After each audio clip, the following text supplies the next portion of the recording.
So as it stands right now, this is where we're at. We are actually very, very close to passing Alpha Tauri as far as vehicle performance. As you can see there, with the couple of chassis upgrades that are going to be coming down the pipe, we're going to be right behind Alpha Tauri. Could we pass one of these teams, Alpha Tauri or Haas, before the end of Season 1? I would like to think that we can. But at this point in time, I'm going to have to start saving up like 2,000 or 2,500 R&D points a pop just to get 2 major upgrades going at the same time. At this point in time, I need to start saving points to build up the major upgrades. So I think after this race here at Baku, I think I'll do one more for the chassis. Probably do one of these things for the chassis. In fact, it might very well be this one, the heat dispersing wheel rims. So I'll do one more thing for the chassis and then start saving up the points so that I can go immediately down to this arrow and just go bam, bam, bam for these major upgrades. And that's going to be at least 2,600 points. I'm going to have to wait on it. I'm going to crash a castle. I hope not broadband. And also broadband. That is quite a solid setup there. The V2 Fantech wheel. And you're going with the F1 wheel too on top of that. That's a nice solid. Wheel. My buddy Joe, aka Lugnut's Hub, he's got a Fanatec McLaren, and it looks so sexy. I love the feel of the wheel. I know people have been saying that there is an F1 wheel that could be used and attached for Logitech. I haven't found one. I haven't actively looked for one. And at this point in time, I don't need it. I'm pulling the SpongeBob. I don't need it. Because I don't need it, I'd rather just use this wheel, this full circular wheel that I currently have. Because, of course, I do NASCAR, too. So I need to have the full grip around here so I can, position myself well enough when I'm running, especially the 1987 leagues, where you've seen me. If you've not seen me when I'm gripping the 1987 Legacy cars, I'm gripping right here because I got to turn this motherfucker 90 degrees, maybe even more, just to get it through corners. So I need to have the full wheel setup. That's not to say that the F1 wheels aren't bad and are not for me, because I'd love to have one, but at this point in time, I'm not going to get one. Isn't the McLaren one? Yeah, I think it's a little bit more plasticky. I think the shifters are, if the shifters aren't plastic, they are carbon fiber because they are very light. It's either plastic or carbon fiber. I'm not too sure. All right, let's go to the race weekend. Let's get it on. And let's hope for some good times here at Baku. And when I say looking for good times, that means that we're probably not going to get any rain. And that is the case. We are not going to get any rain. It's going to be partly cloudy for qualifying and completely sunny for the actual race. Not a single drop of rain in sight. You'll love to see it. Alright, so let me go and take a look at my engine. Okay, yeah, my practice engine is all coming on through. So with my practice engine, let's go and practice. So anyway, how's everyone been? How was everyone's weekend? Happy Monday. If I haven't said it to you guys, happy Monday or Tuesday, depending on where you live now, time zones and all that. But also to my Canadian viewers, happy Thanksgiving. Yes, Canada celebrates Thanksgiving before the Americans, for those of you who did not know. It is always the second Monday in October that them Canadians get to eat the turkey before the Americans do. But no, happy Thanksgiving to you guys up in Canada. Parts that have come in from the factory, well, they're all fitted and good to go. I hope they do the trick. It is Tuesday for you. I believe you are correct because it is 6:20 in the evening here in Chicago, and if you're living in the UK, you guys are 6 hours ahead of me. So it would be Tuesday for you.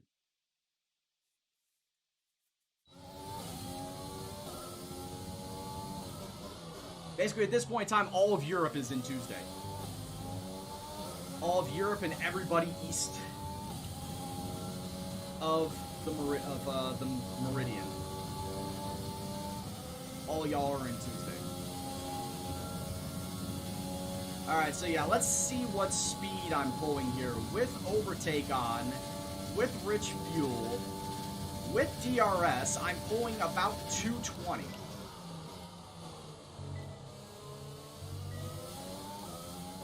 Or not 220, I mean 210. Don't ask me why I said 220. God damn it. These brakes could be a whole lot better.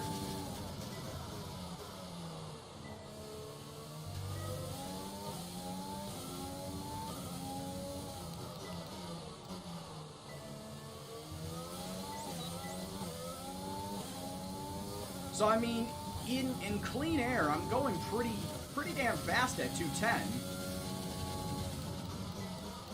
But I have to, you know, open up all the fucking floodgates to let the energy go through in order to make it work.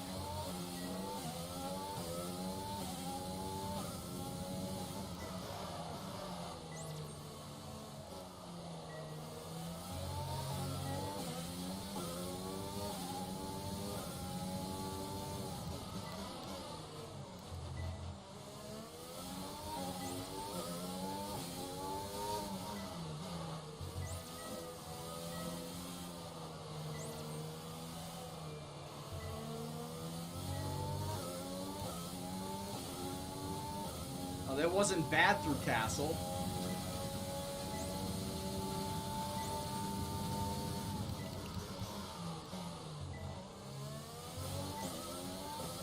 But yeah, Castle section, aside from, of course, losing all my time on the straight, because I'm just not going to be fast, yeah, Castle section is where I'm going to lose a good portion of my time, too. Oh yeah, Tykesman, I do have Drew Brees going tonight for Monday Night Football, and I need him to do marginally well in order for me to win this week. I don't necessarily need him to go off, but, you know, marginally well would be good enough. And I know Monday Night Football is not for like another hour or so, but yeah, if I can get like Drew Brees for like a touchdown, maybe two, and if he gets a touchdown like 200 yards or something like that, I should have the win for my week. Yeah, what's going on, NASCAR? How you doing, bud? Oh, I forgot to throw that back on.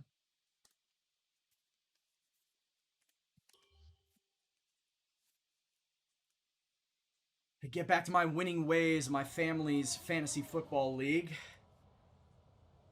because that is also a pay league, and I would like to, you know, win money. Money is good.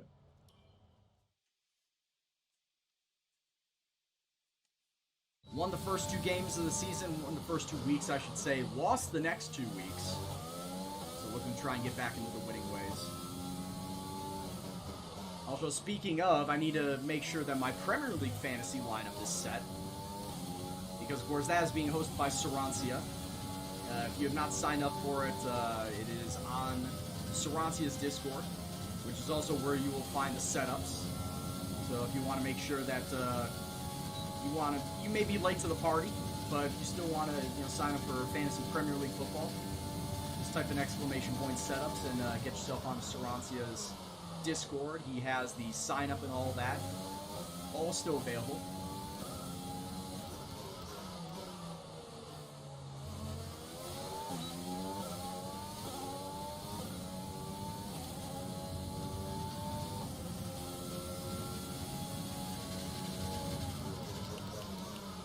Yeah, but at the start of the stream, Tykesman, you said you were in 10th, so you got a place back.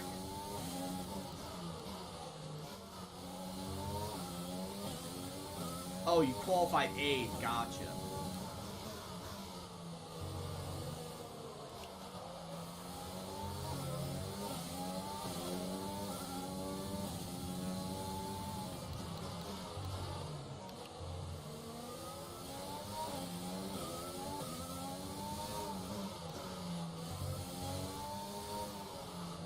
Albon DNF'd. What track was it at again? I don't think you told me what track it was at.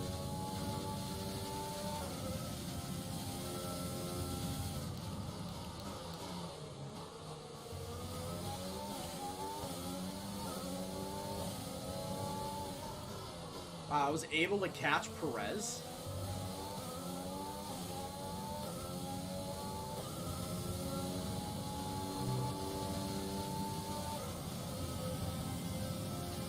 Ah, it was Australia. Gotcha.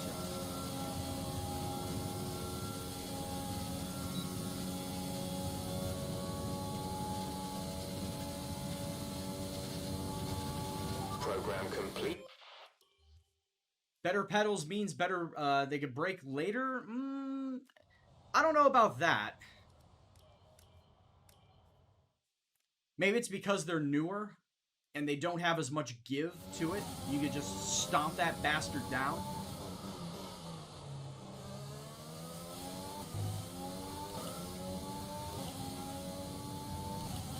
I don't know.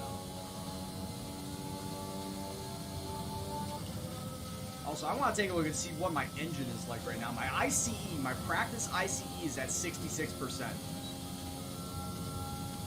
My practice turbocharger is at 56. My practice MGUH is at 54. My practice MGUK is at 48.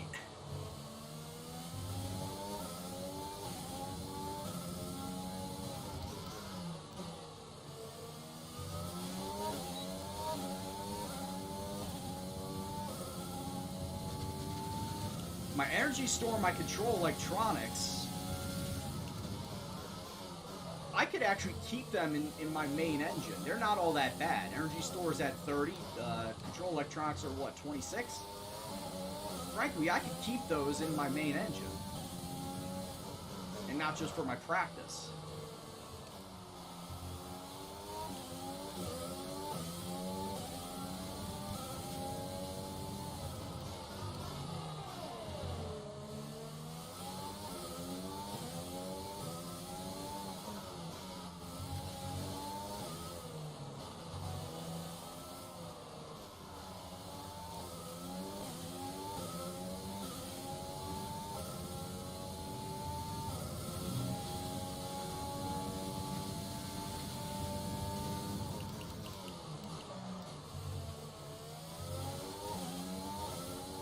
I'm pulling some air going down this road.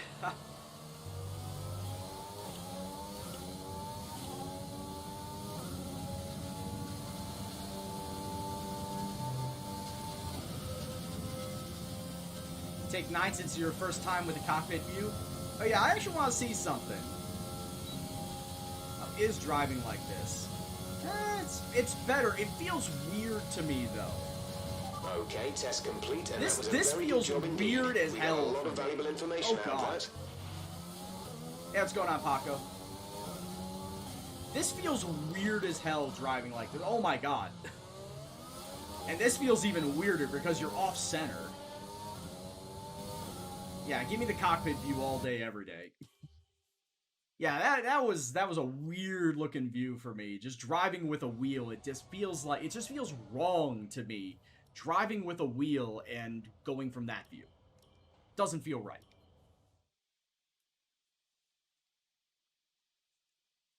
I'd rather have the cockpit view.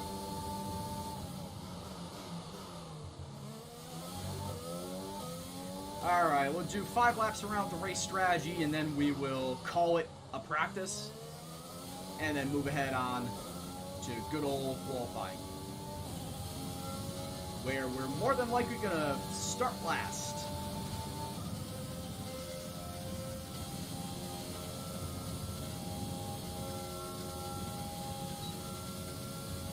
Calling it right now, we're probably gonna start last.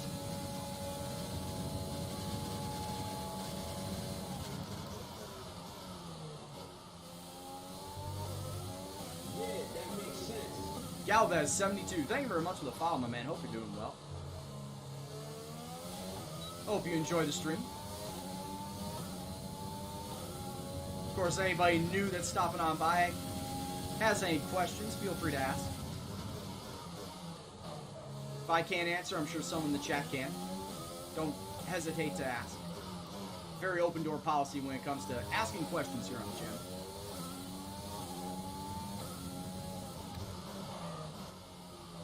Yeah, for me personally, I know this was talked about like weeks ago. Switching to the T-pillar view when I'm going into the pits. Just to be a little bit more visual and see what's going on down pit road. That one I'm okay with. That one I will probably start doing. I keep forgetting to do it, but I'll probably start doing that more and more.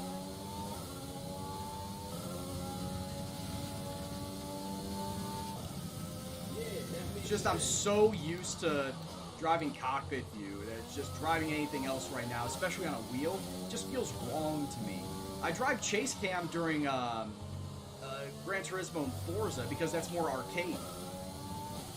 And thank you very much for the follow there, T. Blaine. Hope you're doing well.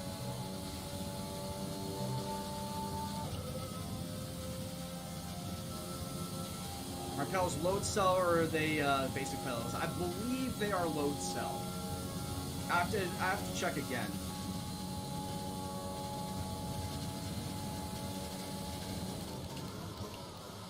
In fact, I'll probably go to the Logitech product page to get the full specifications on it. Which, by the way, the Logitech G923 that I have will not work on PlayStation 5. As of right now, it only works on PlayStation 4. So I'm thinking once the PlayStation 5 comes out and Logitech has access to both hardware and software of PlayStation, and for probably Series X as well, too. Once they have access to the hardware and software, they will start making the new wheels, the 923s, actually compatible with the new consoles. But as of right now, they are not.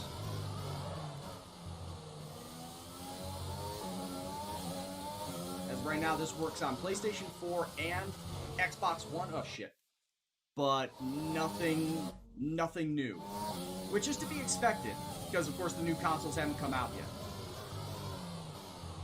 So I would say if you're looking to get a wheel for the new consoles, wait a month or two, so that Logitech and Fanatec and, Fanatec and Thrustmaster I don't think make for consoles, I think it's PC only.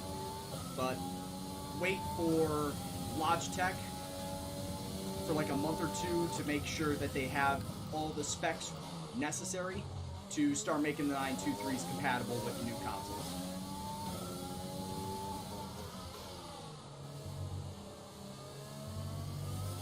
Now those curves there really don't want you to go over them.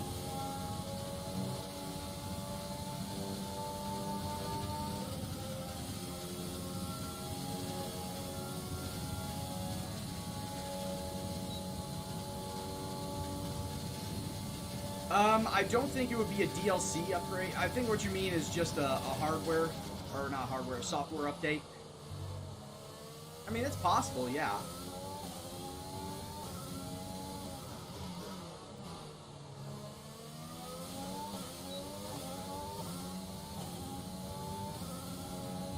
Yeah, right now my wheel is not compatible for the PS5 and Xbox Series X because it just does not have the innards or the logic for the new console. Because, like I said, Logitech does not have the schematics for the new consoles to make sure it's compatible. So that means, very obviously, that PlayStation 5 hardware is different than PlayStation 4 hardware. Same thing with Xbox Series X and Xbox One.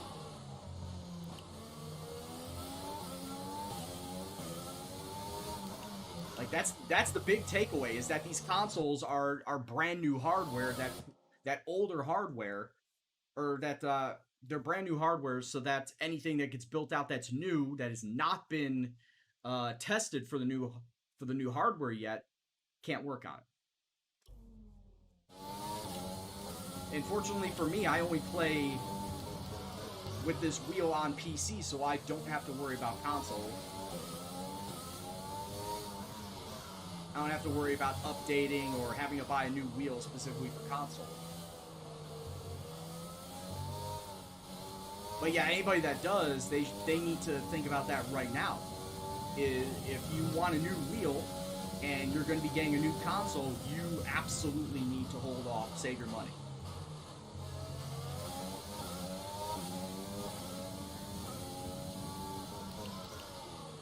Well, Fantech do it one of two ways. They either, well, like I said before in the previous two scenarios, they either wait until the new console is out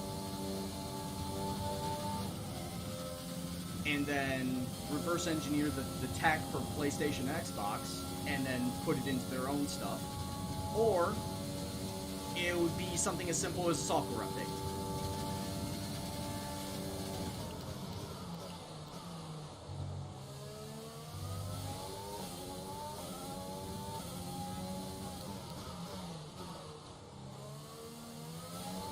Which, honestly, smart money says that it should just be a software update.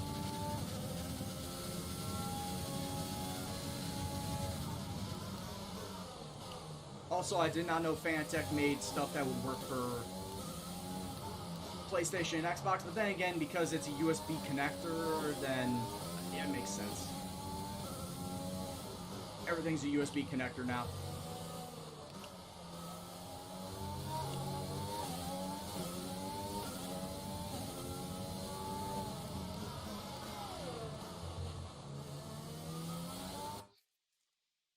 So I know I don't have any mods here right now.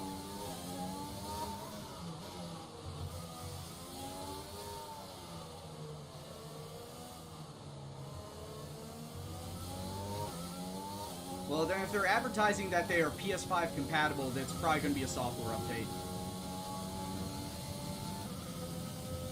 Because nothing that anybody is developing for right now should be compatible with the new consoles.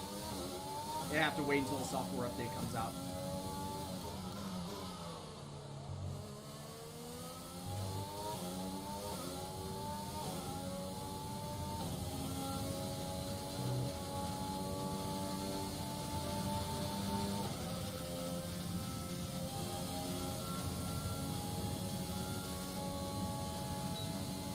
So while Fanatec says that I don't know why they're advertising it. They probably are not going to work right out of the box. I guarantee you there's going to be a software update for all Fanatec stuff to make them compatible with the new consoles.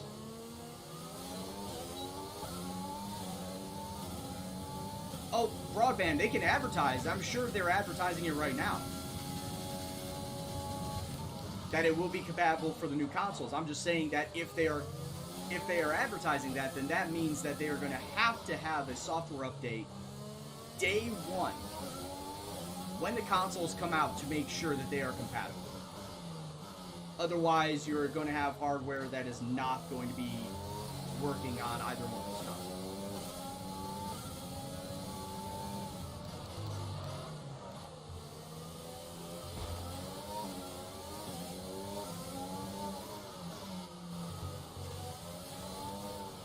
As far as what Logitech's deal is, I have no idea if they are going to be coming out with a software update or they're going to have to come out with all new hardware.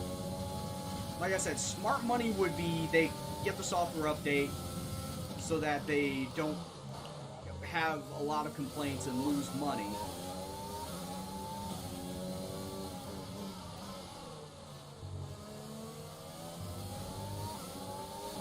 That's just how the world should work.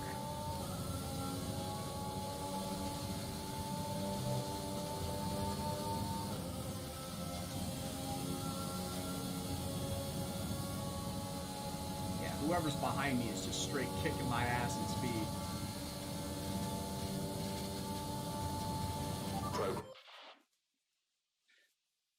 Fanatec wheels will be are officially licensed, will be compatible with the new PS5. Okay, so then it's going to be a day one. It's going to be a day one patch. And like as soon they probably are waiting until PlayStation 5 gets launched to release the patch for your wheel.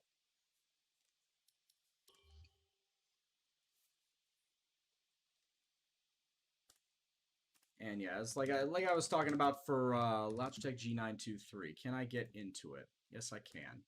So as far as what I'm talking about for Logitech, this is what oh hey chat, there's you.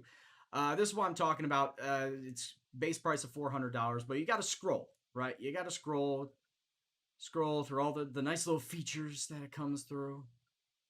I do like that nice little LED light. It's much different than the G29. G-Hub compatibility. Oh, hey, here's a look at all the games.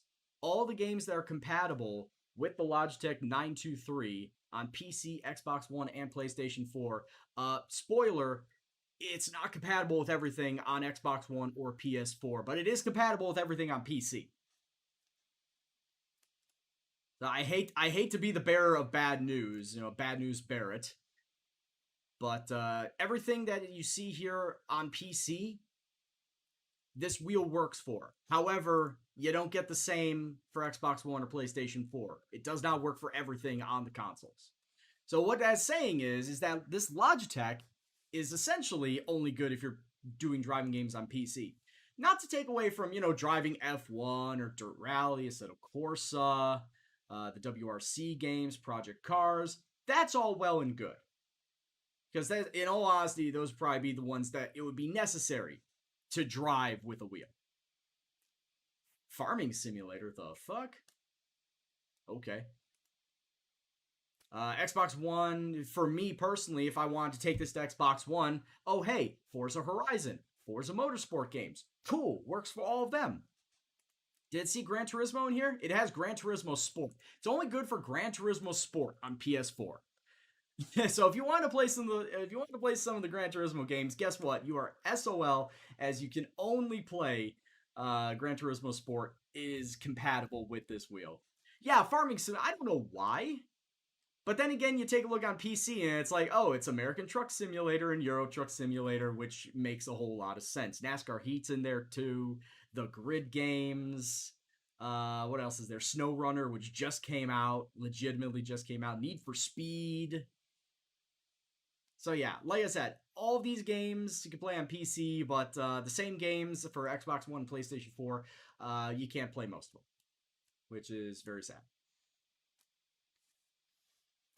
But as you can see right here, as far as specifications go, they only list specifications for PlayStation 4, Xbox One, and PC. It does not list anything, whether now or in the future, that will be compatible with Xbox Series X, S, or PlayStation 5. Does not say anything about that on the Logitech website. Now, whether they did and I'm missing it, I don't know. But as it stands right now, just going by tech specs, you're only going to be playing it on either a PC, Xbox One, or PlayStation 4. None of the new consoles. So that is why I'm saying at this point in time, choose wisely. If you're going to get a new wheel, choose wisely. And if you have a wheel right now, make sure that it will be compatible, especially if it's a Fanatec or a Thrustmaster. Make sure that it will be compatible going forward for a PlayStation 5 or an Xbox Series X or S, whichever one you're getting. Imagine using an F1 wheel on a WRC game. I can't, because it just seems so aggressively wrong. But yeah, this is what I was talking about here. So you got the inner flywheel that is within the housing, which is right here, right fucking here.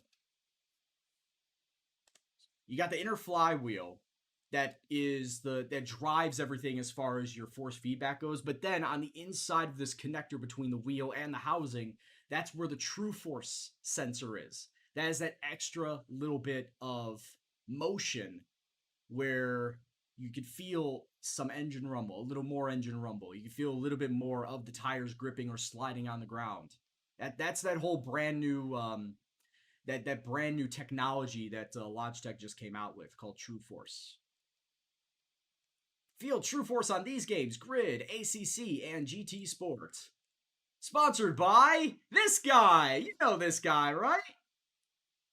It's some washed up racers trying to get back into F1 for a shit team. But yeah, no, seriously, Fernando Alonso is sponsoring this. It is the official wheel of his esports team, the Fernando Alonso Racing esports team. Which I'm kind of surprised with. He is sponsored by Logitech, but Renault isn't. McLaren is, and you can see it on some of the side the side paneling of the cars. You can see it on the gloves, the driving gloves. They are sponsored by Logitech G Series. Is McLaren.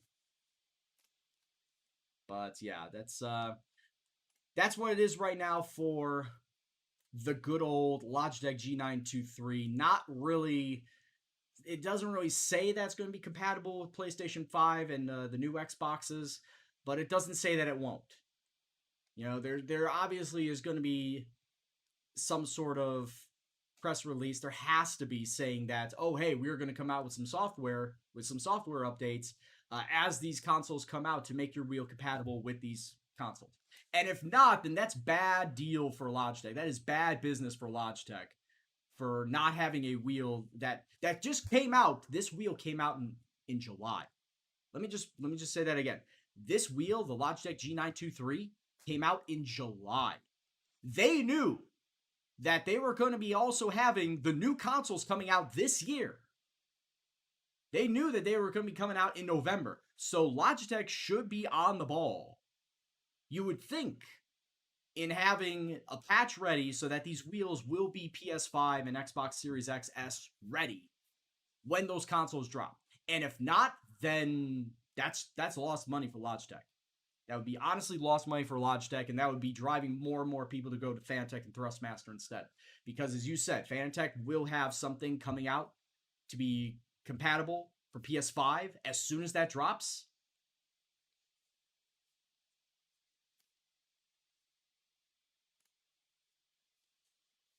Oh, they did? Okay. Oh, legitimately the week after it came out. Announces that it will be compatible with PS5 and Xbox Series X. Okay, so that's fine. So once again, they will be doing the same exact thing as what Fanatec and possibly Thrustmaster is too, where they will be releasing a patch as soon as the consoles drop to then download and make sure that your wheel is compatible with the new console. Gotcha. Thanks for the link, man. All right. So with that being said, we are all done with practice. We went very long-winded on this, talking about new stuff that could be added for F1 2021, going into the Logitech wheels, and by proxy, Fanatec and Thrustmaster too. Logitech and Thrustmaster are cheap brands for sim setups. It depends on what you're getting. Drawn to a close. Because if you're going for the all-in-one packages from Logitech, Thrustmaster, Fanatec, yes, those are cheap. But Fanatec and Thrustmaster, you could buy stuff a la carte. Meaning that you could buy everything separately.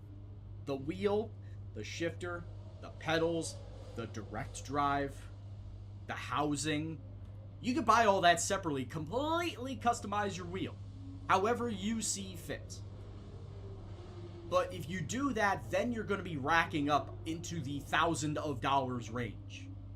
Because that's when shit gets expensive. Especially direct drive. Oh my god, I think the Fanatec DD1s are somewhere around $300, $400 right now. They are fucking nuts expensive. But as we've said before, sim racing is not a cheap hobby. And in order for you to get the most out of the purchases that you're going to be making, if you want to get the good return on investment, you're going to have to play this every goddamn day. Which, if you're buying something like what I'm talking about, you will be playing this every damn day. And that should not bother you. Do I have Saints or Chargers? Yes, I have Drew Brees. But as I said before, I don't really need Drew Brees to go off. Like, if Drew Brees gets like 10 or 15 points, I'm safe. He doesn't need to have a good day.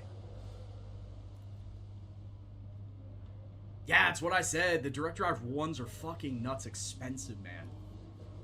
It's crazy how expensive they can be.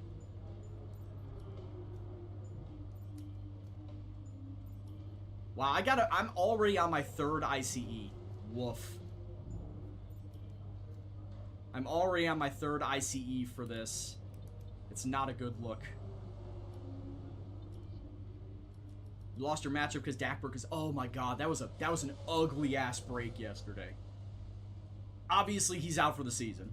That was an ugly-ass break.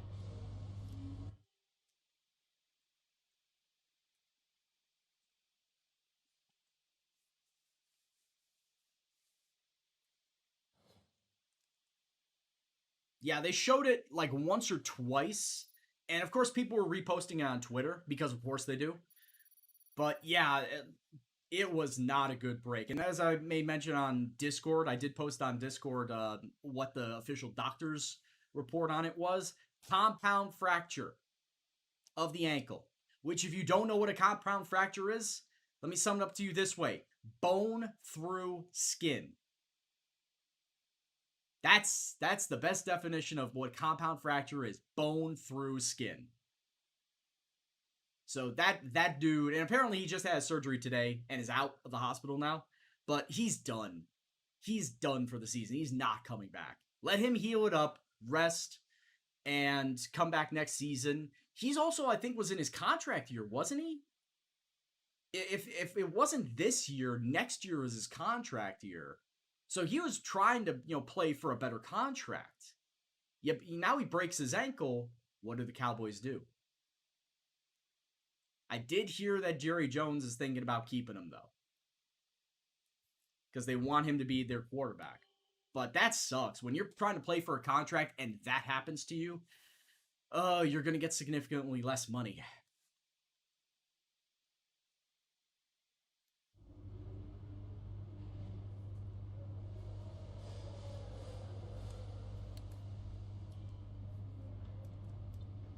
It's giving you RG3 vibes. Yeah, well, RG3, what was it? A broken... I forget about what RG3 was. I forget if it was a leg or the knee. He had an ACL. See, he tore his tendon. He didn't break it. He didn't break anything. He just tore his tendon, which in some instances is worse. When you tear your ACL, it is much harder to come back from a tendon tear than a bone break.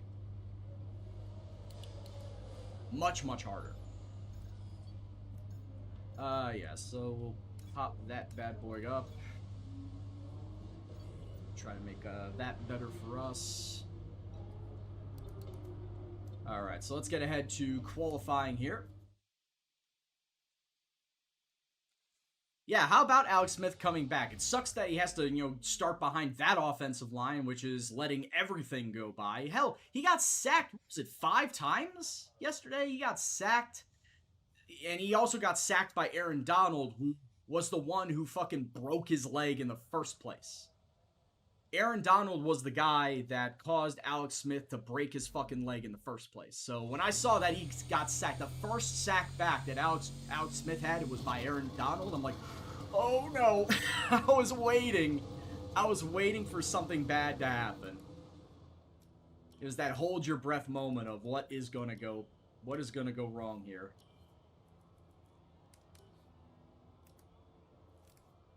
Alright, good.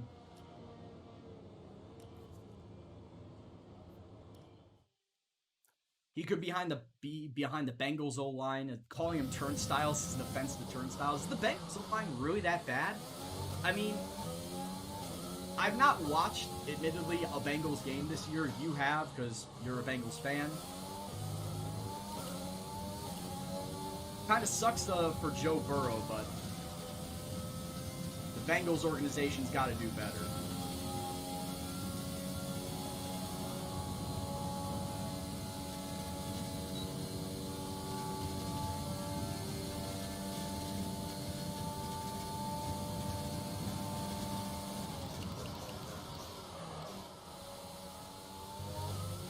I know you guys are high on Joe Burrow, but yeah, it all comes down to you need to build around him, and obviously offensive line is a major, major need.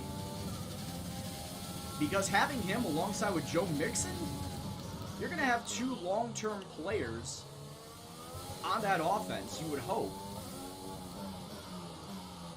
But yeah, you just need an offensive line to help him out.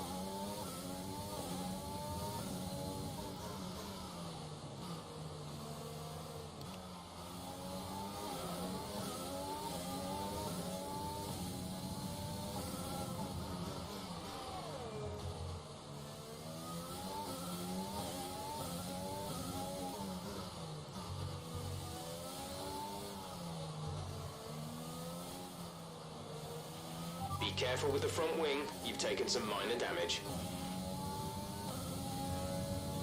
Well, yeah, because that was the expansion Texans. It was their first year.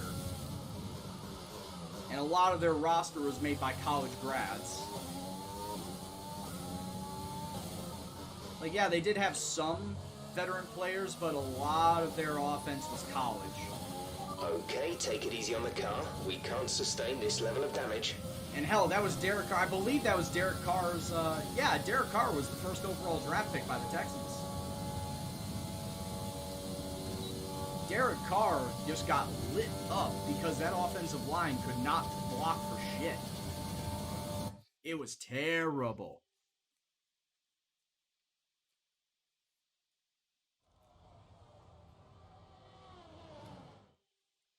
Car repairs have set us back a little. He's on course to be sacked 70 times in a season. Will that break David Carr's record? Oh!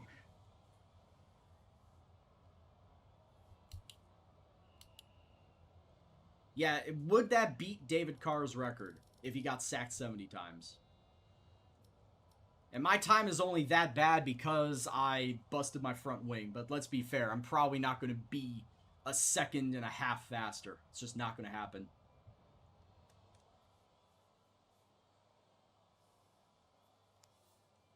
Derek Carr beat Kansas City for the first time ever. I thought it was the first time that Oakland beat Kansas City in Kansas City with Derek Carr at the helm. Because I thought Derek and Oakland, or just the Raiders, had beaten Kansas City already. I thought they did.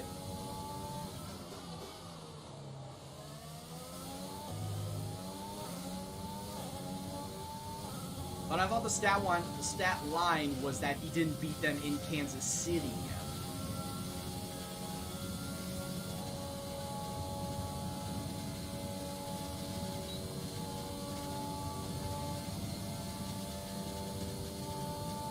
God, this thing feels like I'm going a hell of a lot slower than I am. I'm still going 208 miles an hour, but it still feels like I'm going real fucking slow.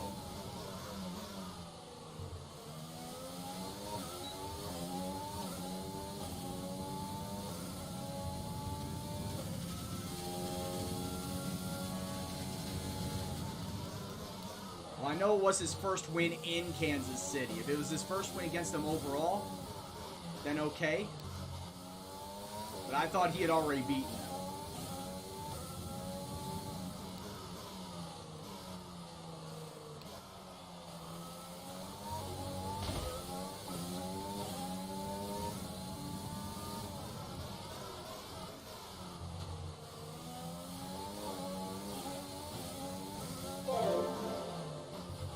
Thank you very much for the raid, Mr. Broadband. Oh, it's not raid, it's a host. I need to change up my host and my raid sounds. They're both the same.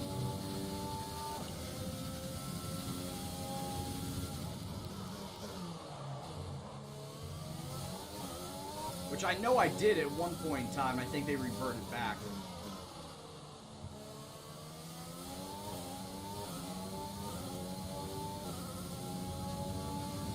In fact, I know just the soundbite that I could use for raids. Okay, there's 2 minutes left in this session and we're in the drop zone. We need a quick lap, or that's Oh, qualifying we're going to over start for us. last, bud. We're going to start last no matter what. First win in Kansas. Okay, that's what I thought. Legitimately, that was what I thought, and that's why I thought I heard on the broadcast, too.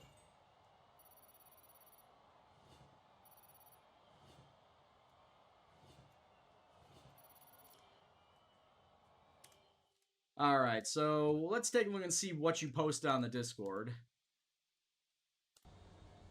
Good day today. As we've got, Let's have player your take here. on it.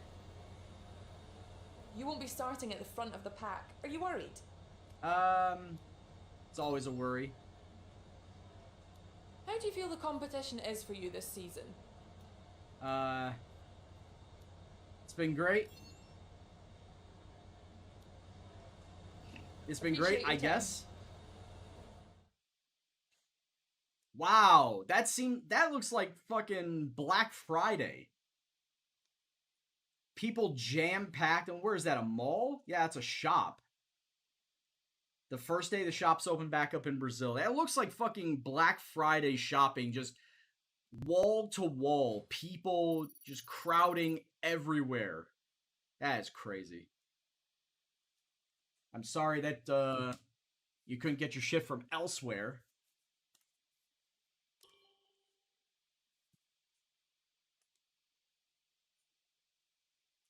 O'Brien versus DNFs. Well, guess what? O'Brien has won every single time I haven't DNF'd. Haven't DNF'd yet. Don't plan on it. Those suck it, Tykesman.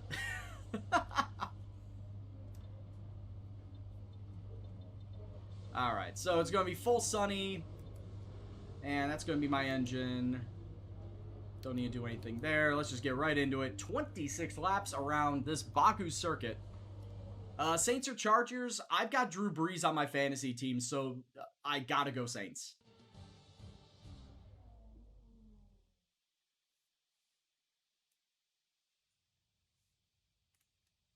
A warm welcome to all of you watching at home to today's Azerbaijan Grand Prix. I don't care about And a Saints race by that in its who, short or history by what, has I should say. already proven no stranger to drama. Just as long as Drew Brees does Fourth-row decent. start is just about as likely to give you a podium as a pole position would.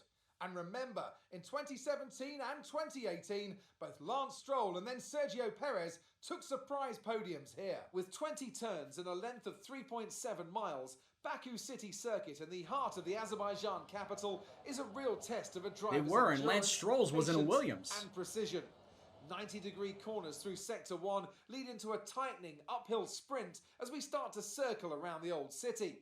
Then a 1.4-mile chase flat out through Sector 3 towards the finish line. With the Grand Prix nearly upon us, and it's time to see how our Let's take a look and drivers see are what the top stacking 10 up is. after yesterday's exciting qualifying session. Charles Leclerc lines up Oh, on really? pole position, and it's Lewis Hamilton Charles alongside. Leclerc Looking is at the on rest pole. of today's grid, we have Vettel, Bottas, Max Verstappen, and Perez, Albon, Ricciardo, Stroll, and Antonio Giovinazzi. Giovinazzi is a Ocon, top 10. Sainz, Lando Norris, and Magnussen, Gasly, Raikkonen, Romain Grosjean, and George Russell, Kvyat, and O'Brien. Oh boy, what a grid. Charles Leclerc getting Last pole row of the position. grid. We're going to need something special from you today if we're going to get a good result.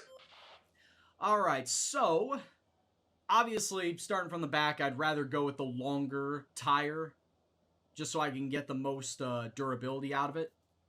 And also, personally, I'm kind of thinking going hard and finishing on the medium. You know, let me swap this around.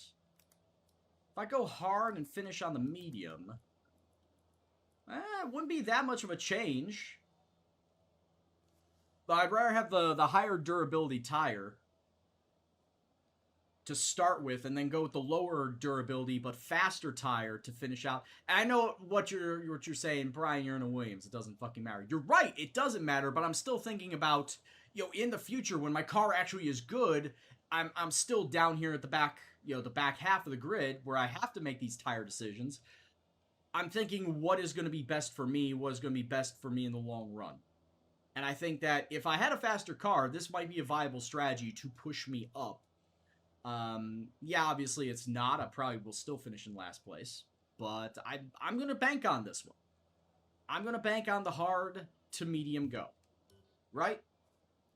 We're going to go hard to medium. Bet you everybody else is just starting on... I bet you everyone's starting on soft now that I think about it.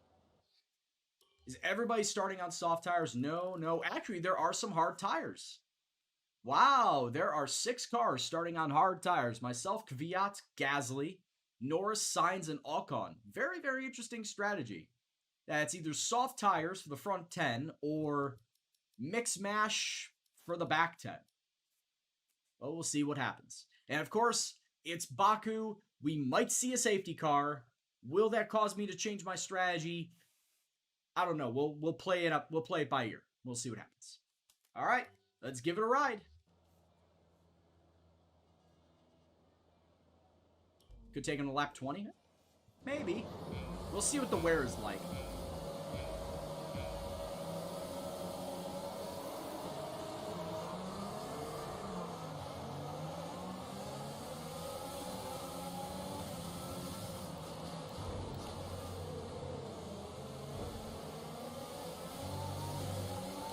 Round the outside, round the outside. Oh, shit.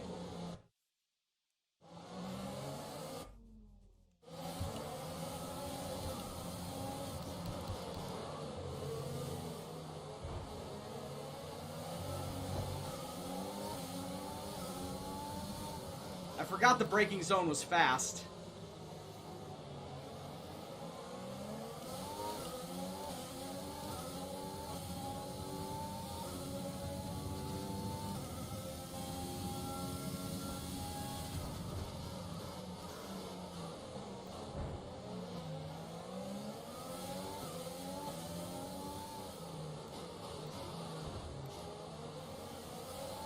I forgot how bad the braking zone was.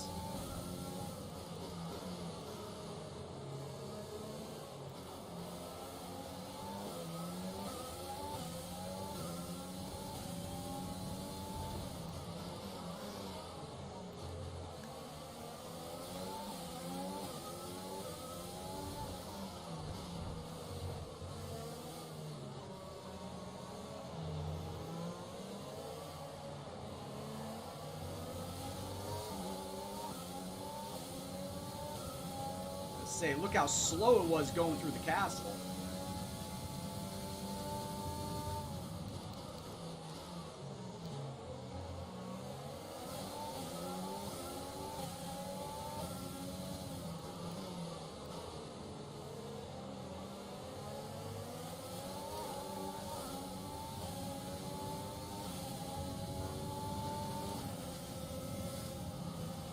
Oh, slow down, Jesus.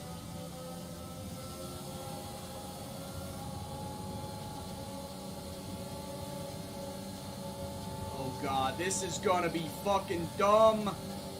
Bye-bye, Carlos Sainz.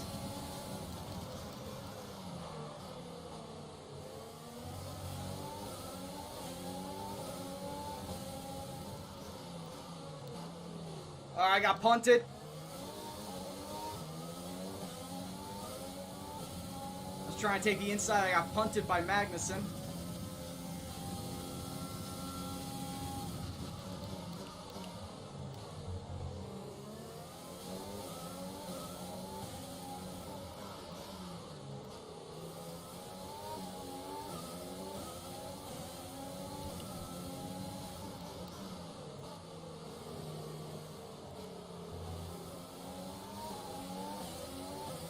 Yeah, I overtook 4 cars right there.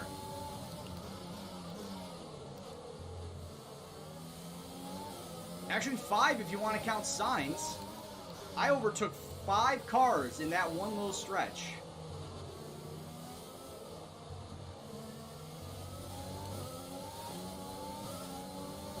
And no, we're not doing minuses when I get overtaken right back. Because if we're going to be doing that, I'm going to be like permanent minus.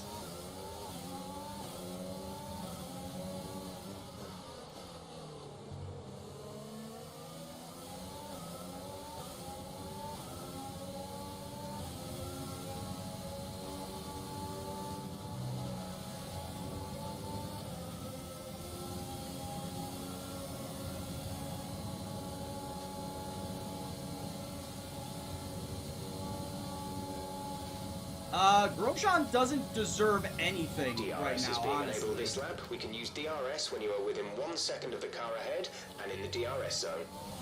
Grosjean honestly does not deserve anything with his racing ability right now.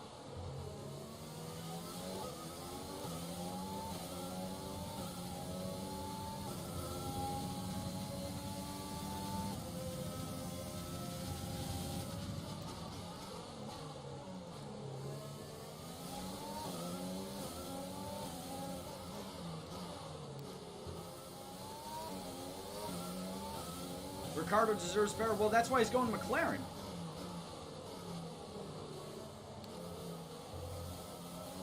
He's already got better coming to him. He's going to McLaren. Grosjean was a better driver when before I started watching.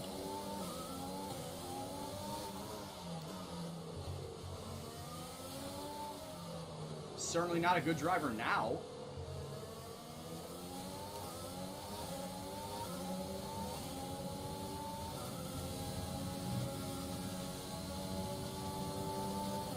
Oh my God, Grosjean, you are scaring the fuck out of me. Yep, there it is. Okay.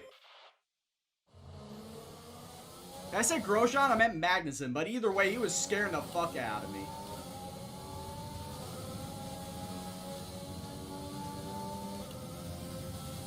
He's going to do it again. Got my mind on Grosjean. I said the wrong fucking Haas name who turned me.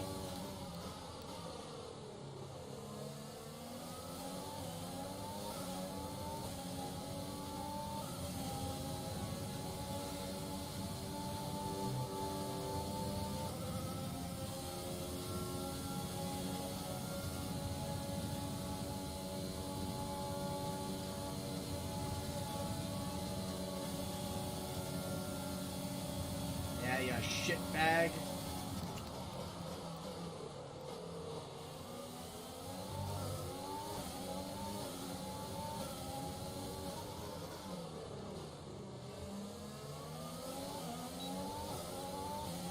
Magnussen, you cunt.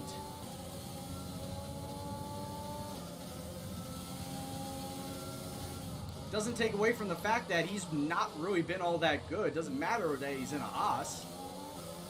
Ability-wise, I honestly haven't seen much good out of him in the last couple years.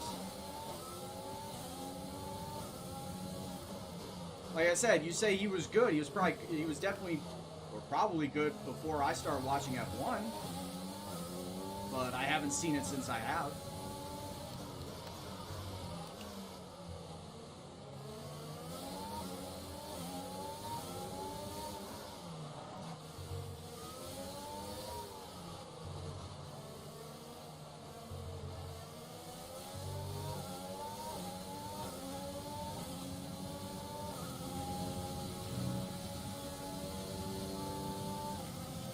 Don't fucking do it, Russell.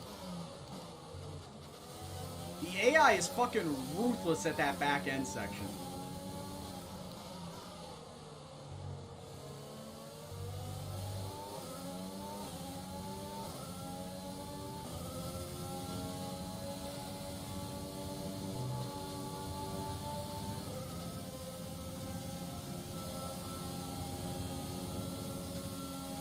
They have, not recently.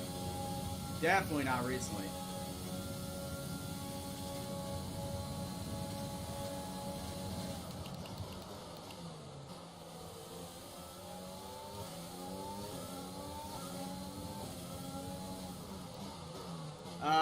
No, I wouldn't say that, Tykesman. I would not count that as an overtake. I would count that as fighting for position.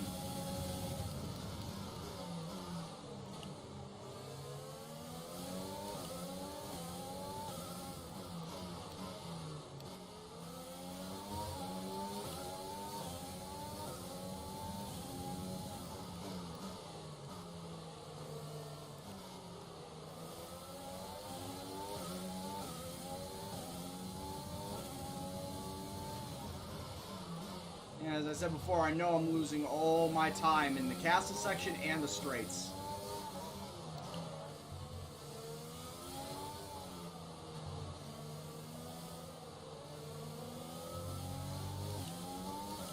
Castle section because I can't drive the end of it efficiently, and the straights because, well, the Williams just sucks on power.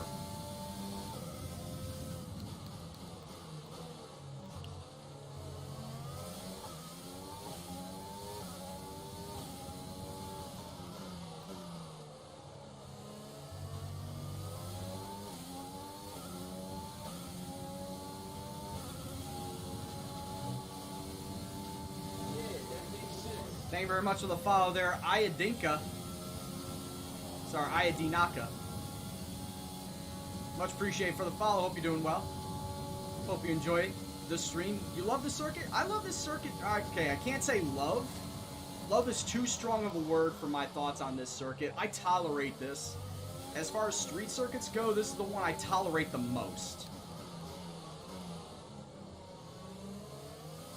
But, like, I cannot stand Monaco or Vietnam. Singapore's okay. I'm still not a big fan of it. Baku, though, I have grown to tolerate over the many seasons that I've driven it. But, of course, now driving in a Williams where I don't really have the speed, I lose all my positioning going down the straightaway. But then, after this, we're going to be doing Canada, which in this game is my favorite track to drive. It is my #1 favorite track to drive. Which, for those of you coming on in that are new, firstly, thank you very much for stopping on by. Secondly, who's your favorite driver? What's your favorite Grand Prix? And if you play this game, what is your favorite track to drive? As I said before, Canada is my favorite. I do have a top 5. It's Canada, Spa, Monza, Austria, and then Silverstone. That's my top 5 favorite to drive. My favorite F1 driver right now is Kimi Räikkönen, but when he retires, I'm backing Danny Rick. Daniel Ricciardo's got my full support, especially after watching the Drive to Survive series. Oh, I enjoyed the hell out of that Netflix series. It made him so likable.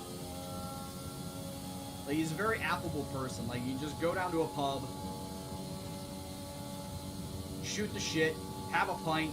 Just sounds like a very funny, fun-loving guy. Moving to mix 2, fuel to mix 2.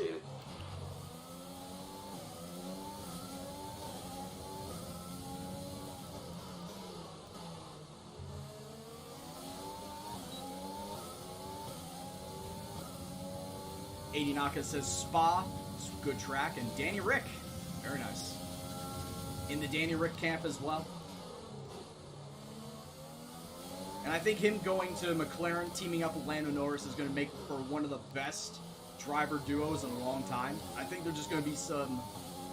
There's going to be some pranks probably played on each other. But overall, they're probably going to have the most fun in the paddock. Out of all the teams in the paddock.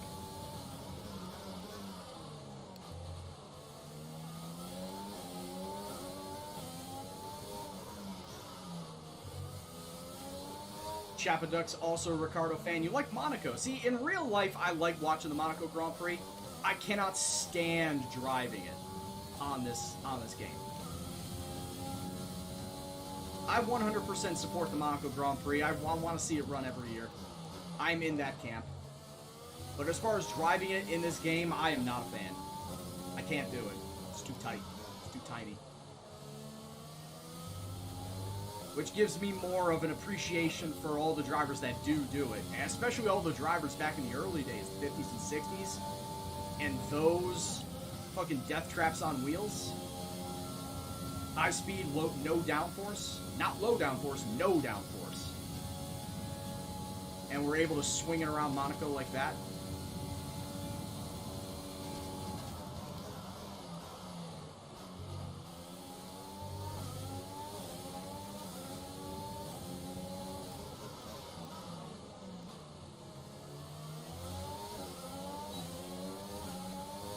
Stopping, coming out of the pits.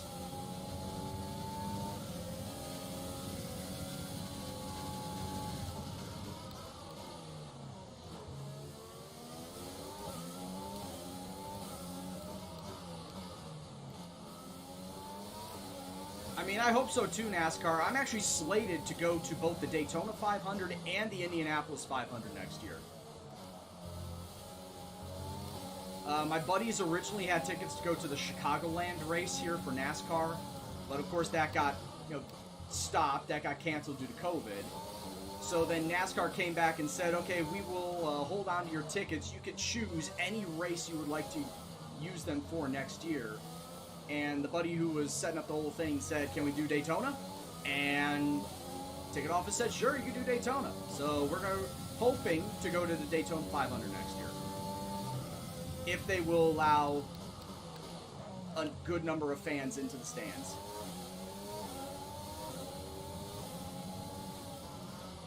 Yeah, I honestly don't know what's going to happen to the Chicagoland track. Obviously, it's a staple. It was a staple of NASCAR for the last 20 years. It was also a staple of IndyCar for a good portion of its life cycle. Like, for the first 10 to 15 years, it was on the IRL IndyCar circuit, was Chicagoland, before it went away. So I don't know if they could potentially bring IndyCar back to it, just so it can get some usage, or what, I have no idea.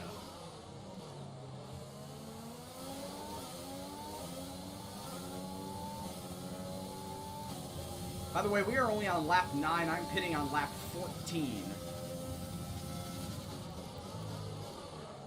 Shit.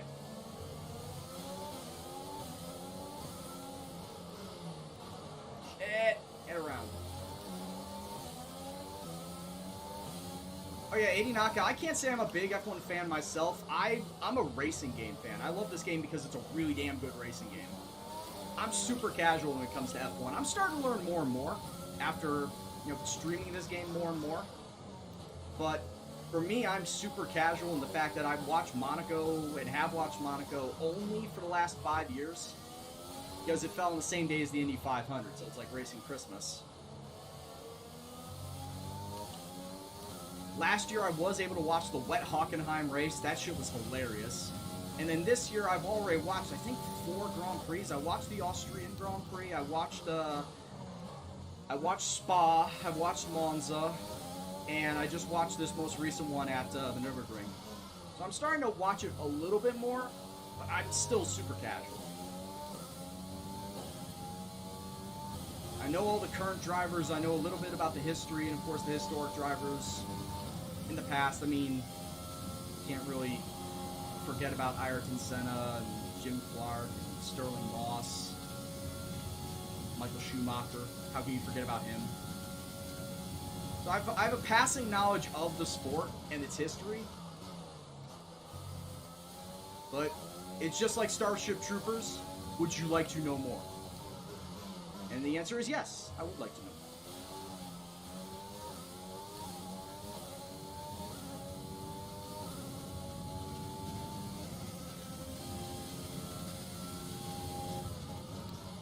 Take your friend to the 4 Wide Nationals at Charlotte. Is it a dirt race? Because I know there's a dirt ring at Charlotte Motor Speedway.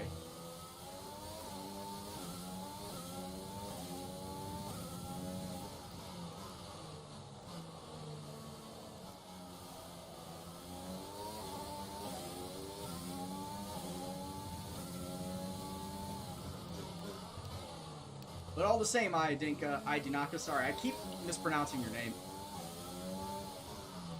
I'm trying to look over it very, very quickly while I'm racing. But that's okay. Whether you're a veteran or a novice, we welcome everybody here. Oh, hot rods. Gotcha. Drag racing.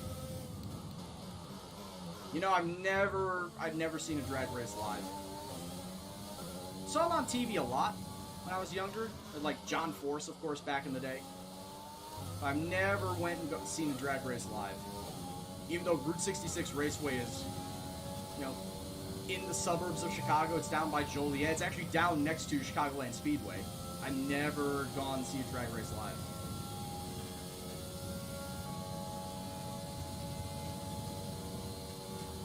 Just Aiden or AKA. No worries, thanks. Need all the help that I can get here.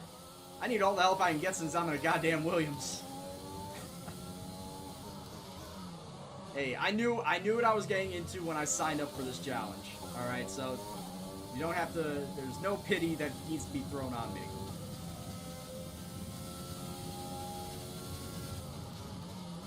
But you said you started watching it 3 months ago and want to know the complicated stuff like differential.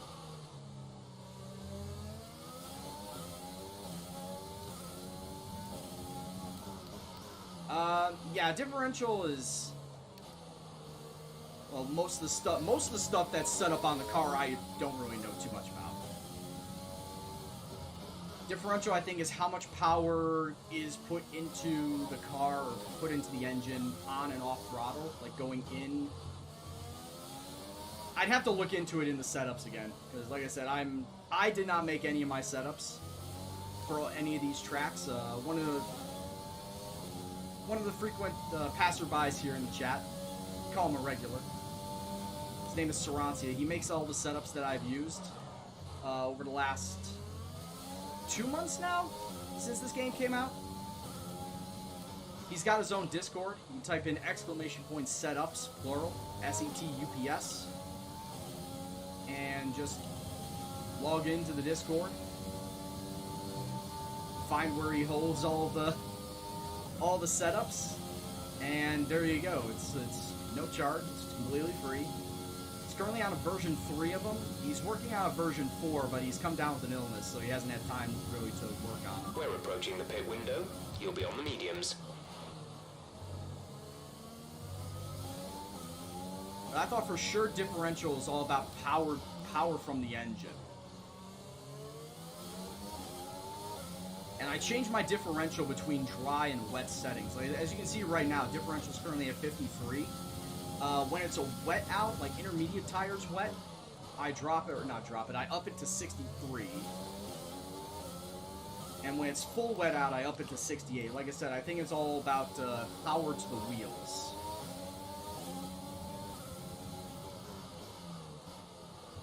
When it comes down to it.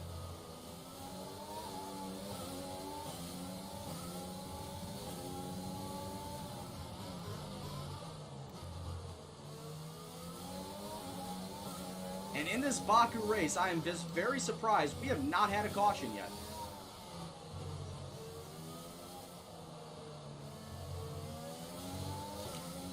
Meaning that this could very well be the first race of this season where I will come in last. If there's no caution for, you know, a downed car, this might be the very first season I will actually finish 20th. Because so far, every race this season, there has been a DNF. And I've technically not finished in last.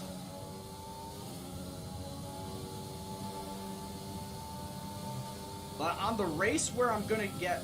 On the race where I get 5... George is coming in for his stop. 5 overtakes at once, mind you. That same race, I'm probably gonna finish in last. Wouldn't you fucking know? The gap to the car in front is less than a second. Let's try and get past in the DRS zone.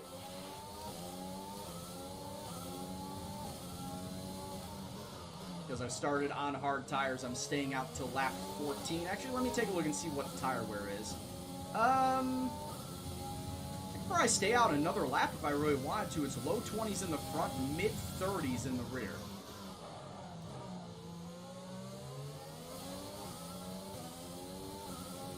But then again, I'd rather get onto the mediums as early as possible so I can get some sort of speed. Staying on the hards for too long is not going to be beneficial to me and my pace. What little pace this Williams has. Yeah, why would I... Yeah, here's the thing. Why would I want to take it into the 20s in the first place? We expect the grip levels to start falling away soon. Like, I'm sorry, man, but that is a legit question. There was no way I was going to take this into the 20s. Especially since everyone else around me is also going to do a one-stop strategy.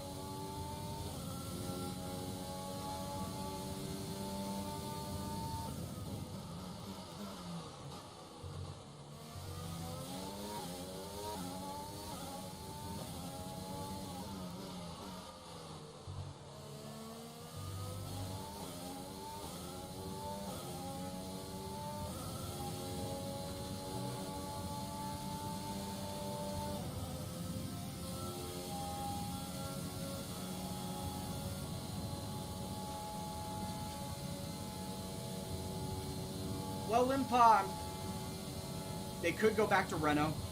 Box. We're coming in this lap. Smart Money says even though they fell out with Renault, they'll go back to them. Could they potentially go to Ferrari? No. Mercedes does seem kind of likely as well. But my money would be on Renault, unless there is another engine manufacturer that enters play in 2021. And someone in chat a couple of weeks ago was saying Porsche might be making its engine debut in F1 in 2021. If not 2022.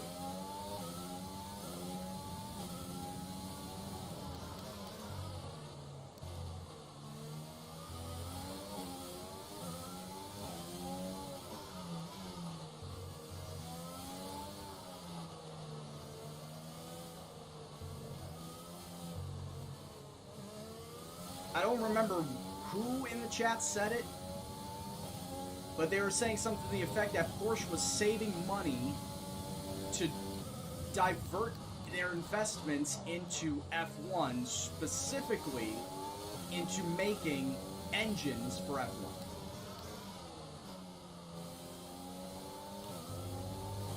So we know that Ferrari's pretty much out. If Red Bull switches engines, they're definitely not going to be Ferrari engines. They could go back to Renault, which is honestly the one that I think they're going to do.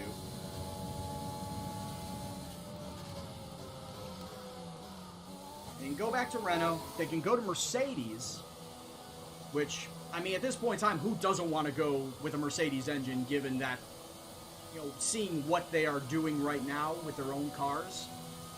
Who wouldn't want to have a Mercedes engine? Or, wildcard bitches, they go with the Porsche engine because of the rumor that Porsche is going to get into the F1 market. Now. Let's get some heat into those tires.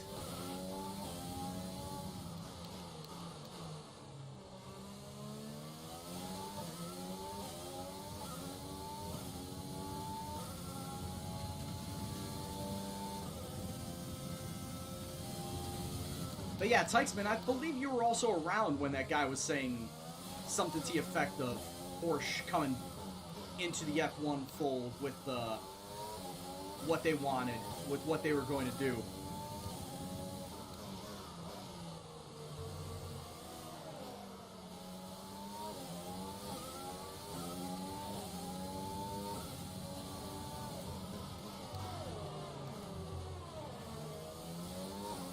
So yeah, there you go. It could very well just be the wild card of Porsche coming back.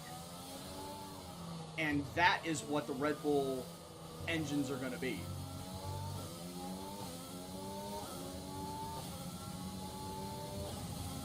Also, I'm actually... Caution. Oh, Caution. safety car! The virtual safety car is out. Reduce speed and maintain a positive delta.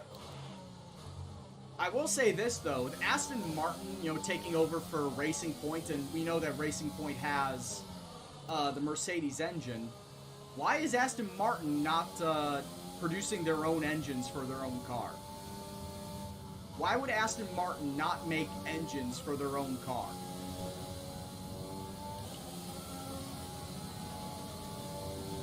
Virtual safety car is ending. Maintain your pace until the green flag. VSC ending. Wait for green. Okay, clear.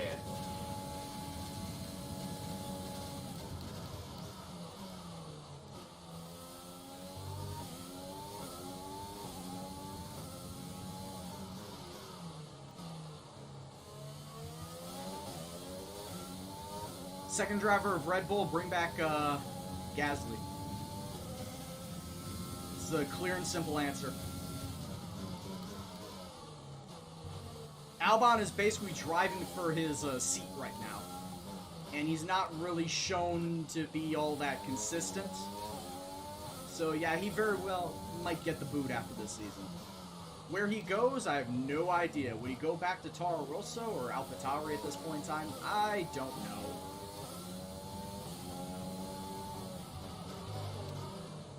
But you gotta think, if Albon goes, they bring back Gasly.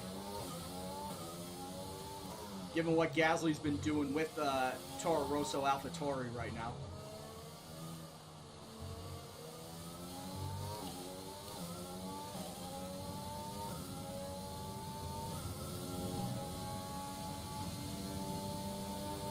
I mean, hell, he got his first goddamn win at Monza.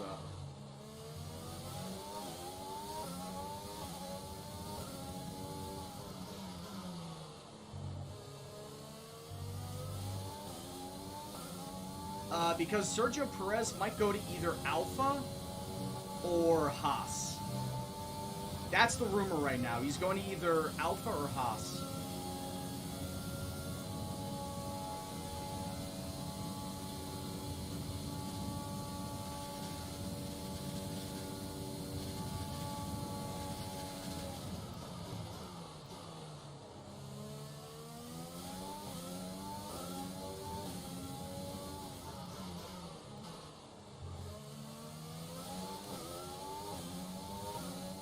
And here's the thing, I don't know if Sergio Perez wants to be the #1 driver wherever he goes. That was kind of like the condition of Sebastian Vettel. Sebastian wanted to be the #1 driver wherever he was going to land. Which is why, you know, they marked him out of Mercedes already. Like, he wasn't going to go to not Ferrari, but he wasn't going to go to Red Bull because of that. That's why Renault was on the list, because if Danny Rick was going, obviously that #1 seat would have opened up for Vettel. But Vettel chose Racing Point, aka Aston Martin, and that is pretty much going to be the #1 seat.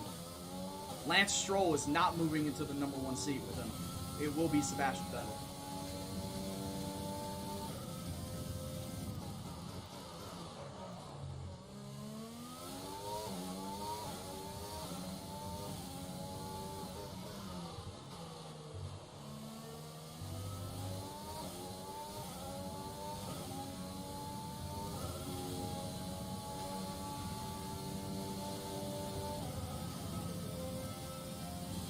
Say what you want, but you would like to see Ford or Chevy as an engine supplier? Well, Ford and Chevy were engine suppliers back in the day. Hell, the whole Ford Cosworth engine. We pretty much burned off our excess fuel. Ford We'll be Cosworth back on target DSP. soon. Don't That wait too was, long to turn the engine down. Like, that was the main engine for the late 60s and almost throughout the entirety of the 70s for every non-Ferrari team. Was the Ford Cosworth.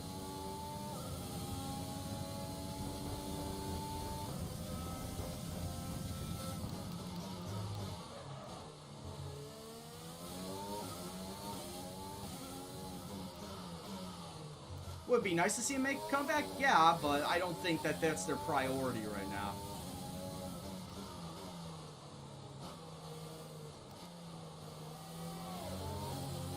I remember also somebody a couple weeks ago saying, what about, you know, since Roger Penske is doing all these things with IndyCar in the States, what if there was a Team Penske? Like, if there was another American-based team, like what we have with Haas, and Gene Haas running the show?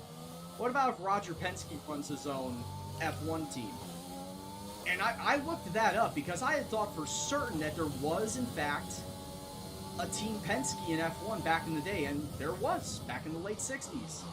For like 3 or 4 years, there was, in fact, a Team Penske F1 team. Didn't really do all that great. I think they got 1 podium, and that was it. But would we see the return of a Penske team to F1? I don't know. I mean, Roger Penske has a shitload of money. Yellow flag. He has a shitload of money right now. He Be could do aware, it. there's an incident in the next part of the track. No overtaking through Yes, the I'm not going to finish last. Oh, get fucked, Kevin Magnussen. I'm not going to finish Green last. flag. So it'd be a Penske team here, a Penske team with a Ford engine. That would be the combination right there. Penske team with a Ford Cosworth engine.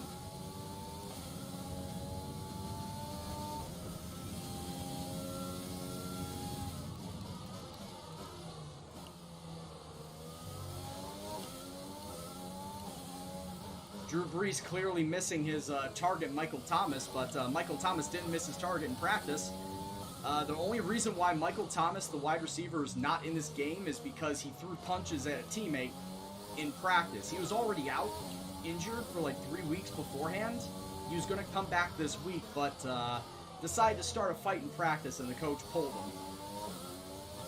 Pulled him from starting this game here, which, I mean, good move to discipline him, but obviously Michael Thomas is the #1 wide receiver for New Orleans. You take him out, and you're limiting the amount of options that Drew can throw to.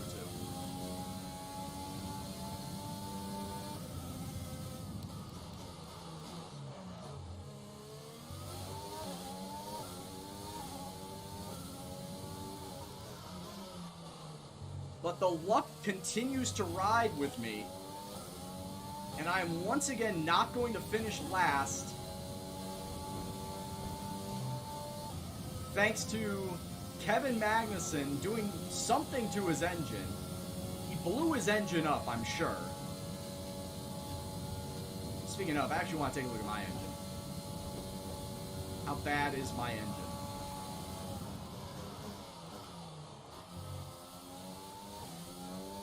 MGUH and K are running a bit high. Turbocharger's running a bit high too. Basically, if anything gets above 50, then you're going to start seeing immediate wear on your engine. Immediate performance drops.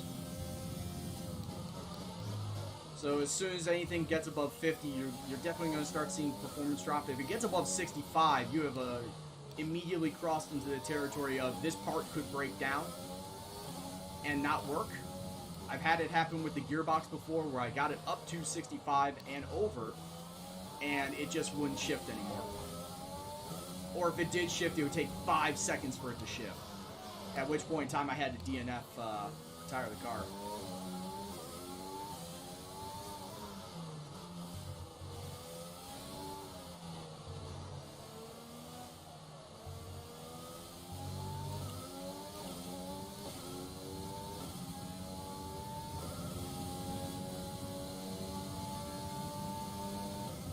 But yeah, Breeze going 3 and out is worrisome. Like I said, I need something between 10 and 15 points from Drew, which he could easily do. It's not something out of the realm of possibility for him.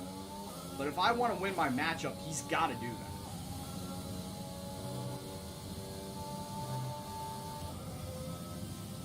Like I said, for a quarterback, that's not big. That's not a lot. That's like 200 to 250 yards and a touchdown. That's not a big day for a quarterback, points-wise.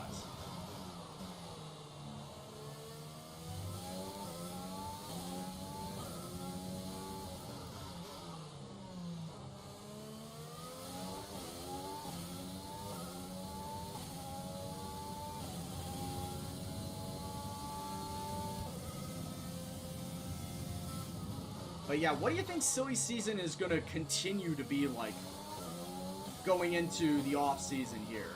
Because you think that both Haas drivers are not coming back, which is why I said maybe Sergio Perez goes there. We are still uncertain about Kimi Räikkönen at Alpha, and also we are also uncertain about Giovinazzi if he's going to be coming back to Alpha. So both those teams could have openings immediately. I'm not certain about the fate of Latifi. I think that Latifi There's is 5 laps of fuel remaining. I think Latifi is good for Williams, so that team is going to stay put.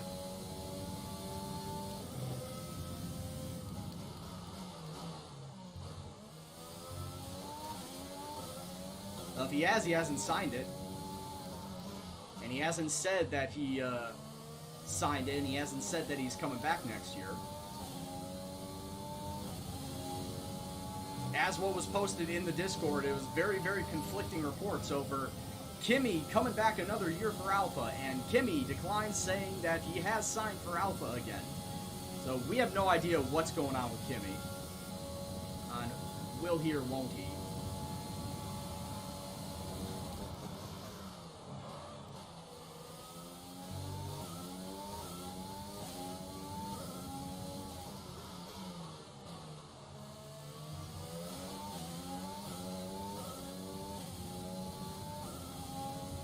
So you figure those two teams are going to be needing drivers. One of them is potentially Mick Schumacher.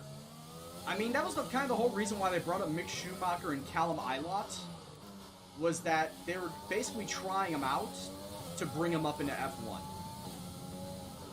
And I think it's almost all but certain at this point in time that Mick is going to go to either one of those teams, either Alpha or Haas.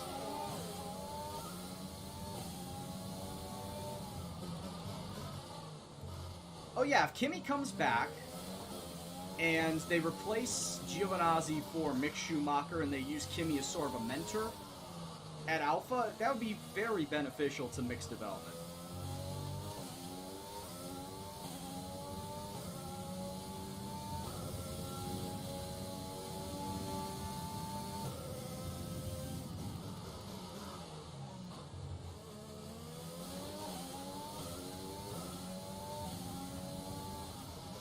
As you can see, I'm just riding around right now.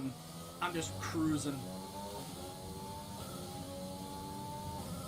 I'm not even touching 18th. Hell, I wasn't even touching 19th, which was Magnussen, until he crashed out, or his engine blew up. This car is just currently not good enough. I don't even know how far back behind me are the leaders before they start lapping me. Since I've got my chat covering my map, can't see it.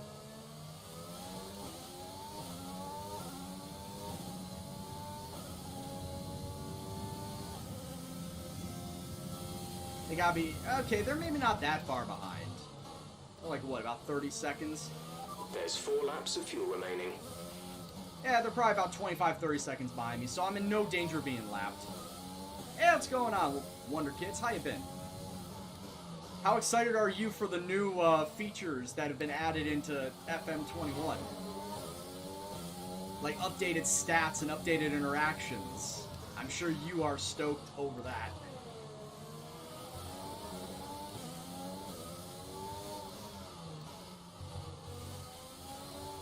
And before you ask, no, I'm not getting FM21. I still follow FM and I still follow content creators.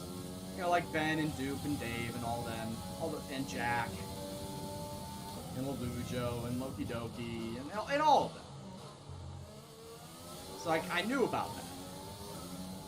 But am I going back to it? No. But what do you think about some of those new features? Or, no, I'm not talking about F1, I'm talking about FM, Football Manager. Like, surely you've heard about them, they came out today.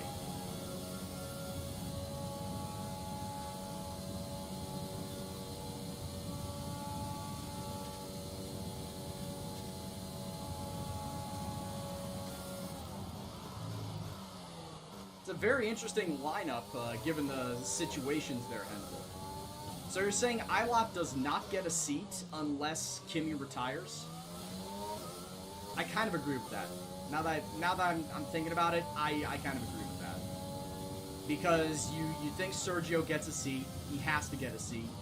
Hulkenberg's been doing well enough to get back into F1, he deserves a seat.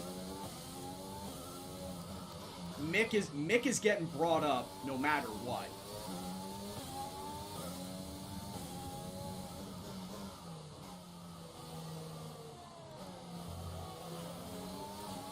And yeah, that, like I said, that's 3 empty seats. The 4th one would be if Kimi retires. So yeah, it makes perfect sense.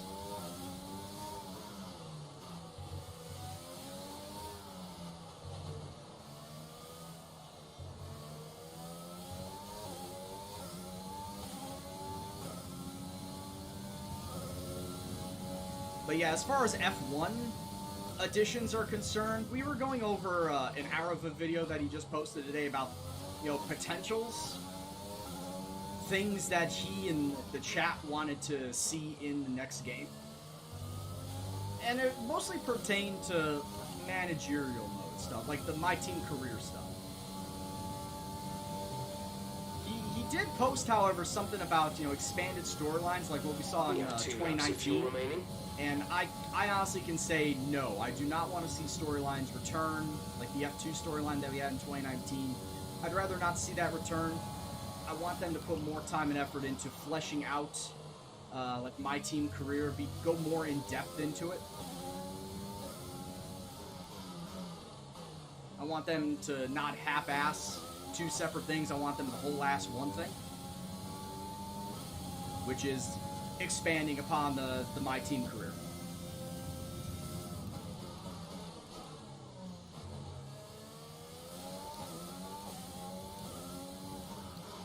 They put Taysom Hill in for the down. Okay. Yeah, he could do anything. Oh, guess what, Tykesman? Officially on ESPN, they changed Taysom Hill from a quarterback to a tight end. Because, let's be honest, Taysom Hill, he's not a quarterback anymore. He can play quarterback, he can do anything. Quarterback, running back, receiver. But they have officially delisted him as a quarterback on fantasy football on ESPN and turned him into a tight end.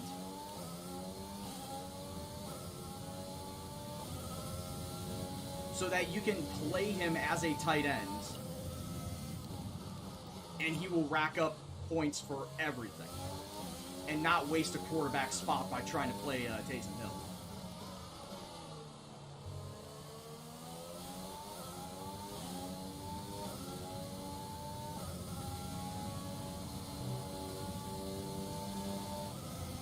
I mean, actually, it's kind of smart. When that happened, I was thinking about actually picking him up as a tight end, like a backup tight end. Well, they can't do that. They have to list him as one specific position.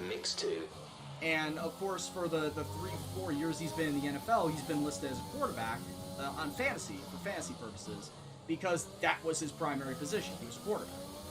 Even though he was the do-it-all guy, quarterback, running back, receiver, they list him as a quarterback, and he was only getting quarterback points. Now that they list him as a tight end for fantasy purposes, he can get everything. He can get quarterback points, running back points, and receiver points.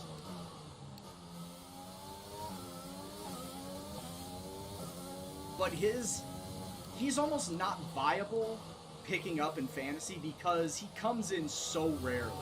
He only comes in situational purposes that it's almost not worth it to pick him up and start.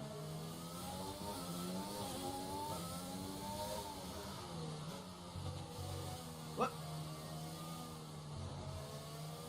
On the last lap, I injure my front wing again. The tank is empty. On the last lap, I go and injure my wing again.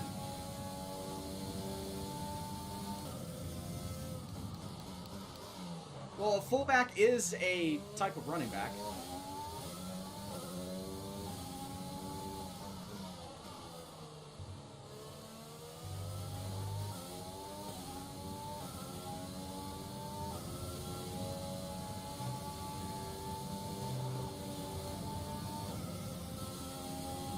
Difference between fullbacks and running backs is fullback is basically a running back that can also block.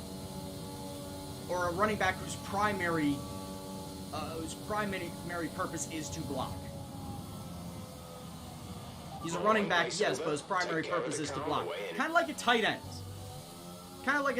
Tight end can receive, but more often than not, tight end's primary purpose is to block.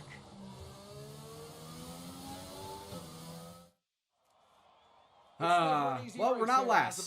Like I said, we're not last. Every corner, but they've come through to take a brilliant win here today. Looking at the podium, you can see that red suit. Oh man. Charles Leclerc is your winner with Hamilton in second and Sebastian Vettel in third. Do it again. That's why I'm also trying to offload Drew Brees. Like, legitimately, I'm trying to trade Drew Brees away. I want a better quarterback. I'm actually trying to trade for Kyler Murray. Talking about quarterbacks who could do it all. Trying to get Kyler Murray. As far as my backup quarterback, I say backup. I should actually be starting him now. I've got Gardner Minshew. I've got the Minch from Jacksonville as my backup quarterback. Though at this point in time, like I said, Minshew should be starting for my team because he's been putting up better numbers. See how this result affects the Drivers' Championship. More points for Valtteri Bottas, further solidifying his Russell lead did at the drop top down of the to table. 18. Now, let's discuss, Ants. Who would you... I was going to say, Russell was consistently sitting like 15th before the end of the race. Your backup is Dak, immediately get rid of him. Yeah, immediately go for a different quarterback. Yeah, you can start Big Ben, but I mean, you can always go and troll the waiver wire and see what quarterbacks are out there that you could pick up, that you could have as either a backup or a starter when the Steelers off week, the bye week comes around. Just make sure that it's not the same bye week. So you have two quarterbacks sitting on your bench like, shit, what do I do now? I picked up this quarterback, he can't even play now. So I would say try and troll the day. For me, it's Kimi Räikkönen, someone who definitely troll doesn't the get enough waiver wire attention for for how well he performs out on the track.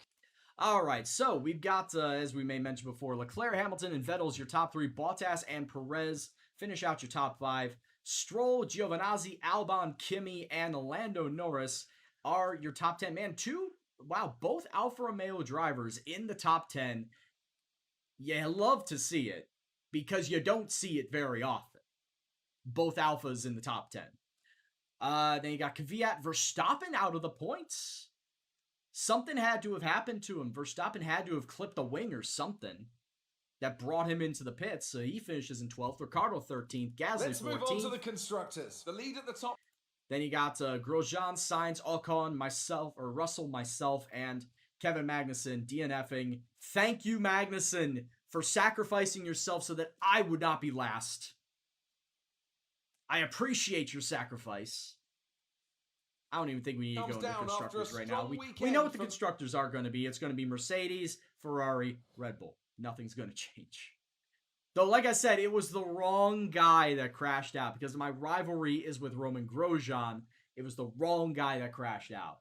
I wanted Grosjean to crash out. Steelers had their bye already? Okay. Well, I mean, play for matchups then. If you're going to roll with one quarterback and you don't think like he has the best matchup, then troll the waiver wire for a quarterback that could have a better matchup. There's no harm in that. There's no harm in looking for it. Oh my god.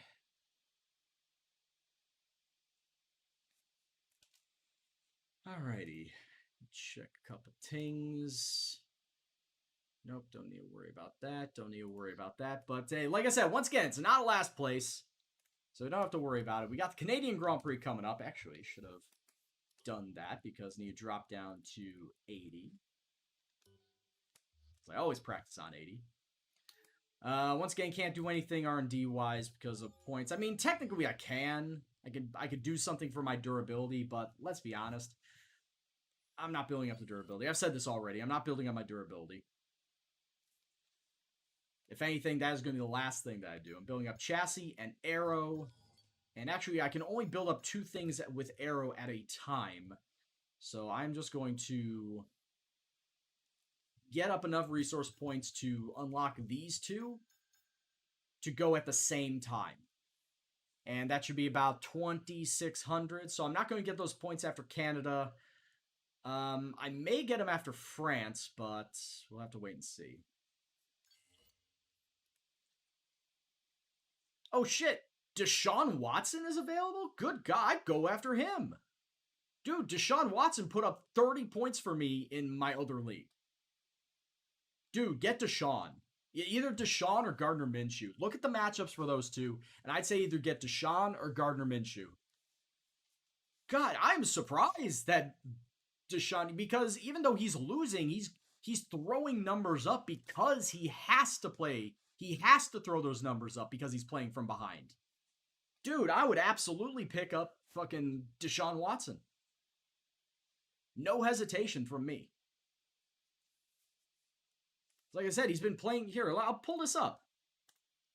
Here, I'll even pull this up because I think he got like someone in the range of 30, 35 points for me on my team. Yeah, he got 35 points. Dude, you got 35 is right there. Right effing there. Zoom in. Look at that. Enhance. 35 points. Almost 36 because he threw 359 yards, got 3 touchdowns. Why? Because he's playing from behind. Well, technically he didn't because it was Jacksonville. But Deshaun's been going off, my man. 35, 25, 20, 21, 27. Get Deshaun Watson. Straight up, get Deshaun Watson. Yeah, his touchdown interception ratio is not all that great. What's that? 4-3, 6-3. Yeah, 9 touchdowns to 5 interceptions. He's not doing all that great. But he's got to play from behind, so you know he's got to throw it. And if it connects, it connects. So that's just me, man. That is honestly just me. I would go for Deshaun, but it's completely up to you. Welcome to Gendo 66, where we're talking fantasy football. We hope you enjoy your stay. Now, but in all seriousness, now that you're talking about Drew Brees, I need to take a look into my fantasy football team in the hopes that Drew is actually getting me points. Currently, Drew Brees for me has He doesn't even have a point. He does not even have a full point racked up. He's got 0.92 in points. And I need him to get 10. I need him to get 10 points. And I win my matchup. If he doesn't give me 10, I lose. And I was banking on him. I was banking on him tonight that he would get me 10. In contrast, Gardner Minshew, like I said, who I have on my bench, who I should be starting, he got 20 points for me. Just under 20 points. The fuck? Like, Drew Brees, like, I kept Drew Brees in this league. We have keepers where we can, keep 2 players from the previous season over to next season, but you can't keep them after that. It's only a 1-season keeper. I kept Drew Brees because I thought that he would be just as good as he was last year. And it's very clear that he's not, number one. More than likely because Michael Thomas isn't playing, number 2. Yeah, Drew Brees has not really been throwing more than 10 yards downfield this season. And that is, for a guy that has been a consistent fantasy player, like he's been putting up decent fantasy numbers for the last several seasons, he's dropped off. And this honestly could be his final year. Like, everyone was talking about this being Drew Brees' final year anyway. But he is going out, not with a bang, but with a fucking whimper. He has been struggling his entire season. Saints need to step up if they want to reach the postseason. Belgian Waffle, man, it's going to be hard. Because of the fact that Drew Brees has not been Drew Brees. He's not been playing like his old self. And it could be age catching up with him. That he can't really throw the ball 10, 15 yards downfield anymore. He's got to do these dump-off passes to Alvin Kamara or his other wide receivers. And like I said, having Michael Thomas as a surefire, sure-hands receiver not on the field because he was injured, that's been hurting Drew as well. That's been hurting Drew.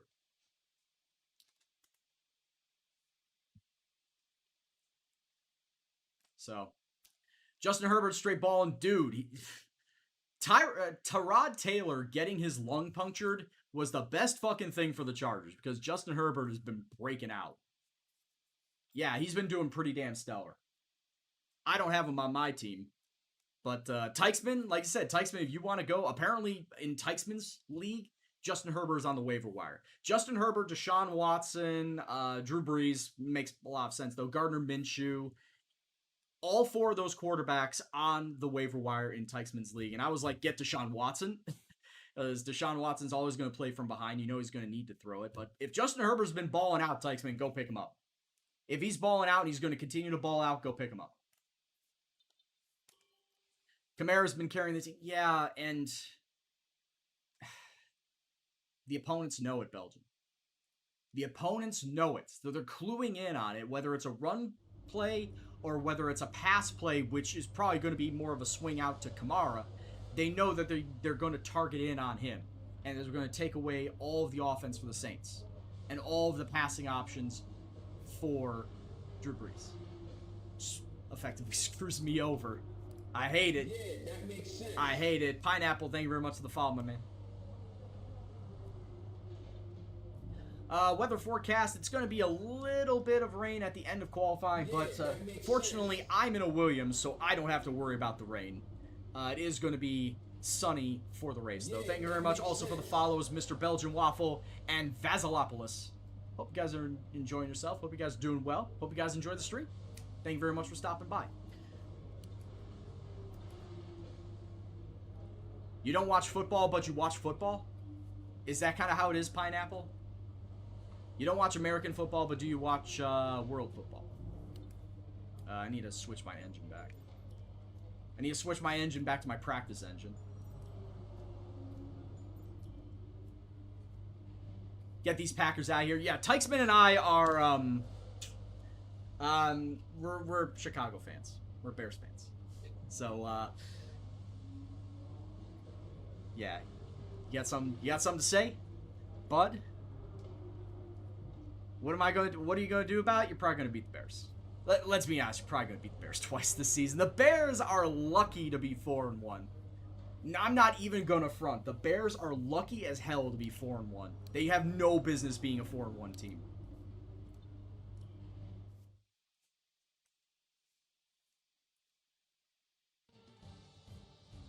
Oh yeah, the Bears offense is mediocre at best, and the defense, while the front seven of the defense is fine, it's the secondary, the passing defense that is atrocious. And if you're a passing team, which most teams are, you're gonna light the Bears up. It's been where do I start? Yeah, where do I start? Where do you start? Where do I start? The Bears team has just been lucky as hell to be where they are right now, and I don't think they'll make playoffs. If they do, they'll be a wild card team because I feel like there's going to be a losing streak coming down the pipe. There's going to be a losing streak coming down soon, and I'm trying to figure out where it's going to be. They got the Panthers next week, then Saints after that, and then I think the Packers after a bye. So I think they'll lose to the Saints, and they'll more than likely lose to the Packers. Like, there's no ifs, ands, or buts about that. You got the Saints, too. Well, Michael Thomas would be back. Michael Thomas will be back in that, and that's obviously Drew Brees' favorite target. So we'll just have to wait and see.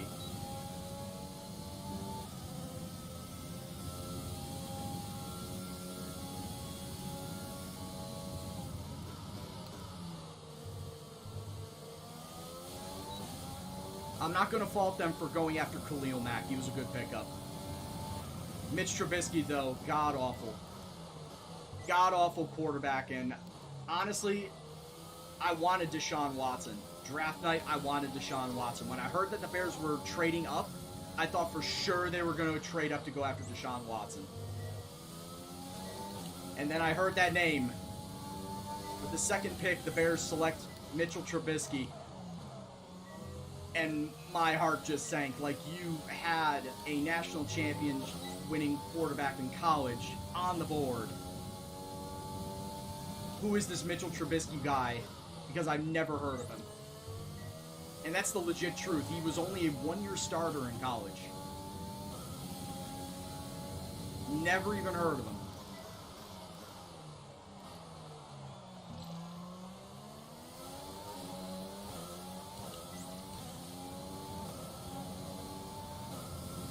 Yeah, Matt got like 2 sacks, I think. He got like 2 sacks, 2 more pressures on Brady. He was pretty good.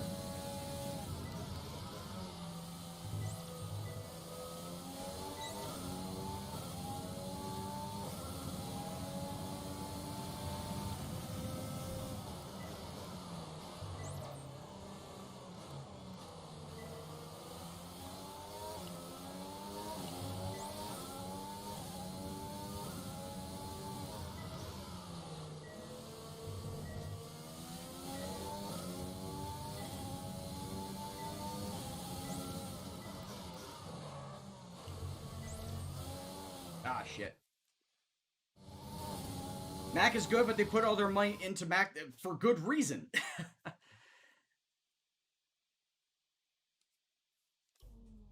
And the picks for Mitchell, I'm trying to think who they actually got for those picks.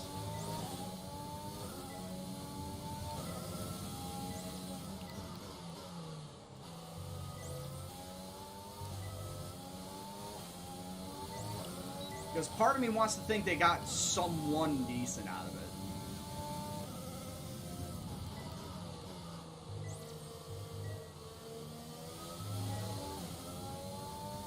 Part of me thinks one person, at least, from that came out good.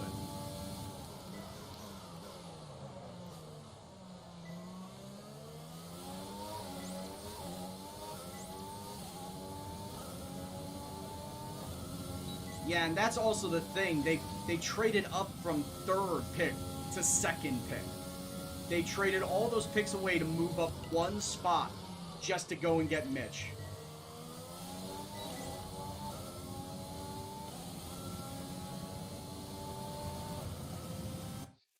So yeah, that was a big mistake. You got to blame the GM on that. He was not smart. He was definitely not smart, and has not been smart for the last 3-4 years as far as roster management and and draft selection.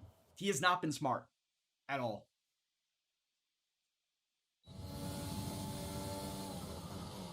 Yeah, at this point in time, the Bears can't rely on rebuilding their team through the draft. They got to rely on free agency, which free agency, well, the draft is also a crapshoot. Free agency, you got to hope that the guy you pick up still has whatever he left in the tank that he had at his previous team, who let him go.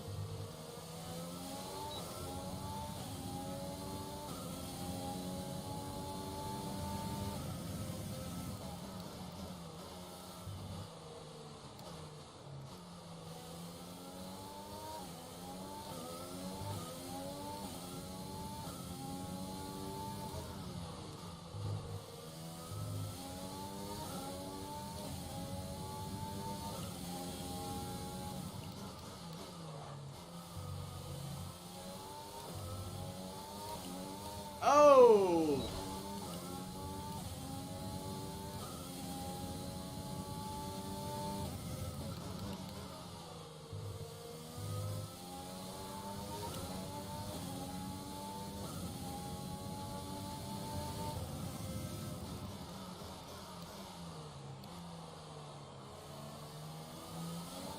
You feel for them because they gotta go to shit teams? Well, that's how the NFL creates parity.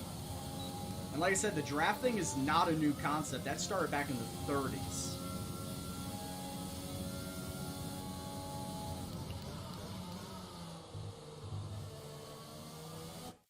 Of course. That is honestly where I'm going to lose all my time.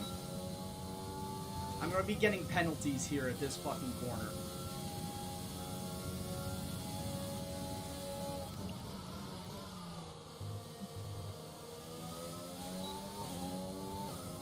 Yeah, I was going to say there's always the tank for Trevor Lawrence. Okay. Coming out of Clemson.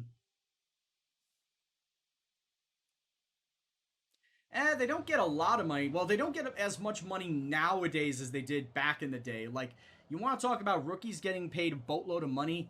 The one contract I can remember, Sam Bradford, coming out of college, he injured his ACL his senior year at Oklahoma.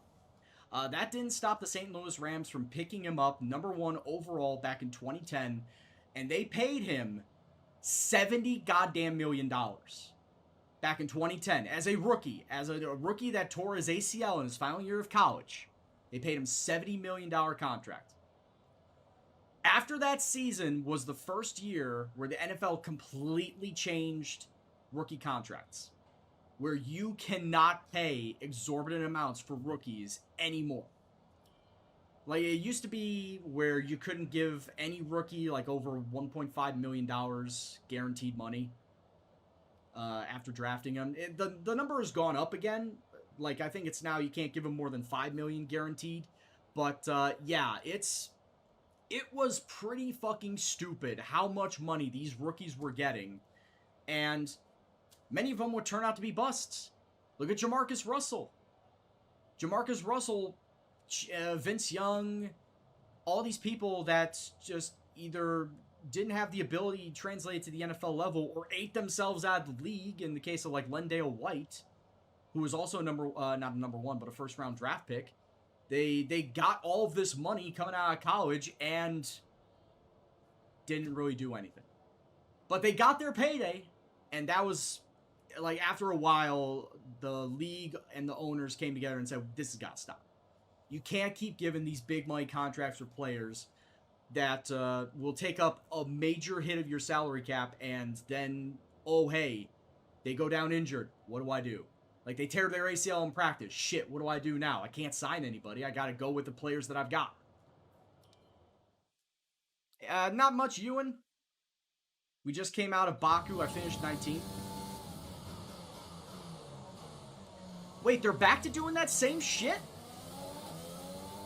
No way. They're back to doing the same shit they did pre-2010.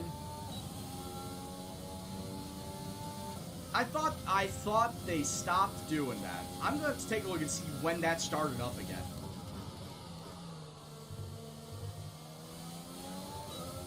Because like I said, it was 2011. It was 2011 when they cut down on the stupid signings. the stupid signing of exorbitant contracts. I'm honestly disappointed to hear that that's back up again. I did not know about that.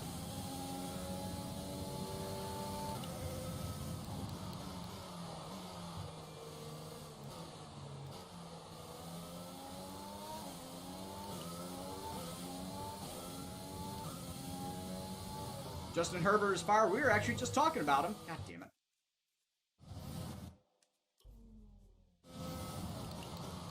We were actually legitimately just talking about him because Teichman had a quarterback dilemma because he had Dak Prescott in his league. While he has Big Ben as his backup, he's like, maybe I should go and look to see what a second quarterback is on the market. You want to know what type of quarterbacks are currently on his waiver wire? Justin Herbert, Drew Brees, Gardner Minshew, Jared Goff, and Justin Herbert. Oh, and I think he said Teddy Bridgewater too.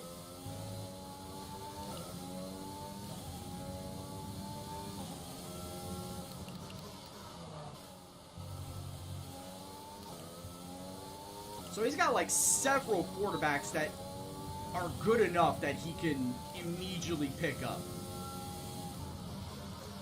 and make an immediate impact on his fantasy team.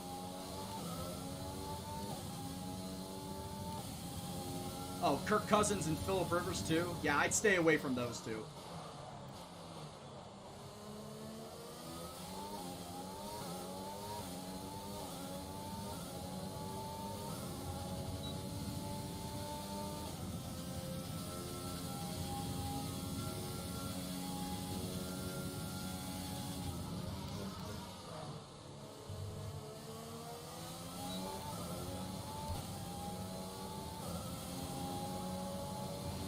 Program complete.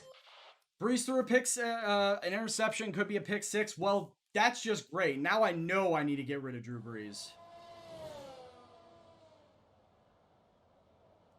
Now I know I need to get rid of Drew Brees. If he's being this goddamn awful, I need to get rid of him from my team. Ah, god damn it. I'm so disappointed.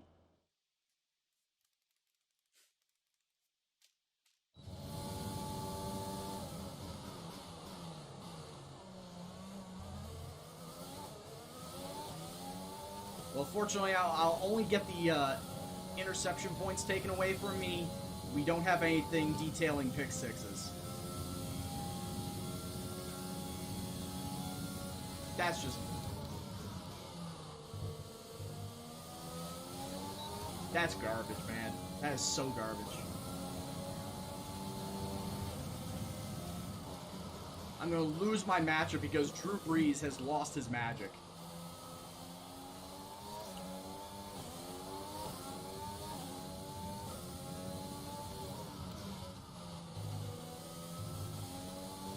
Kept him for a goddamn reason, too. Like I said, I kept him because I thought that he would, continue his fine form from last year. But that hasn't come to fruition.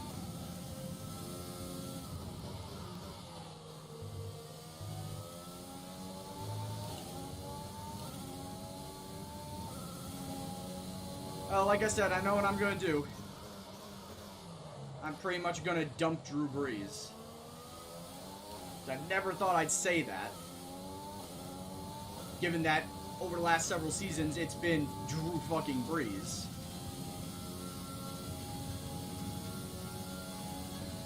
But if I could swing a trade, I currently have a trade with another one of my family members to try and get me Kyler Murray. So if I can swing getting Kyler Murray, I think I might make Kyler Murray my starting QB. I still have Gardner Minshew, of course, but if I can swing Kyler Murray is going to be my starter, and he's more than likely going to be my keeper in the league, too. Oh, if I get Kyler Murray, I already talked to one of my cousins about trading Drew Brees. because he only has one quarterback on his roster. I had given him the talk about it.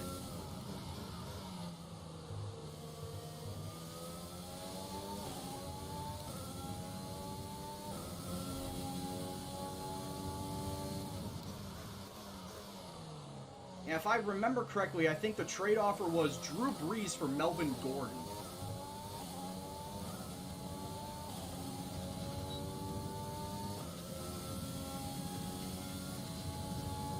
At this point in time, it might be Drew Brees for Laviska Shenault, the wide receiver for the Jags. Because, hell, I've got Gardner Minshew. I might as well get one of the wide receivers to go along with him. Because at this point in time, there's no way that my cousin is going to part with Melvin Gordon, especially after seeing what is going on with Drew Brees. He's probably not going to say a damn thing. He's not going to agree to a damn thing.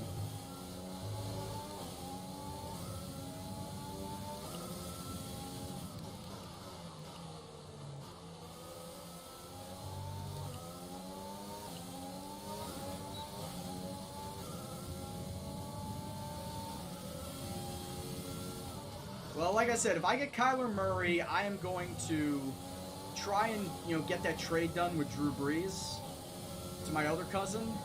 If he says no, then I'm just going to dump him. I'm just going to dump Drew Brees because there's just no fucking way I'm going to keep Drew Brees alongside with Kyler Murray and Gardner Minshew. Out of those three, I hate to say it, but Drew Brees is getting dumped.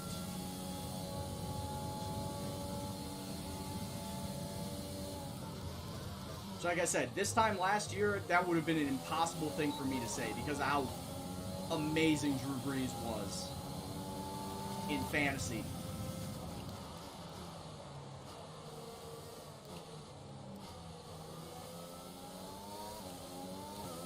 Actually, my uncle drafted Lamar Jackson down to like the 14th round.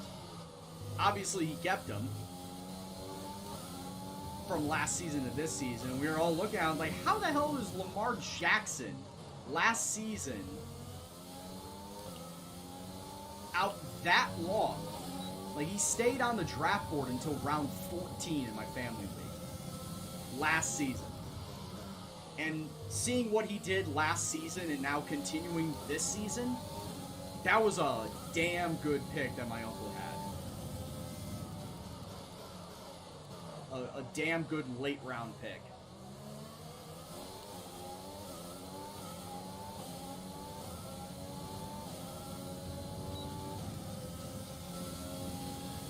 Yeah, I know still more than a half to go, but at this point in time, it's not looking promising, man.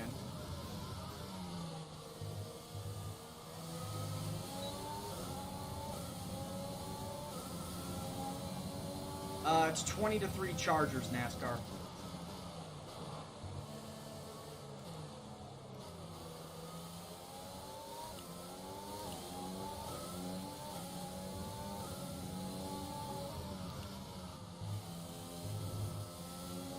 Invalidated lap time, fuck off.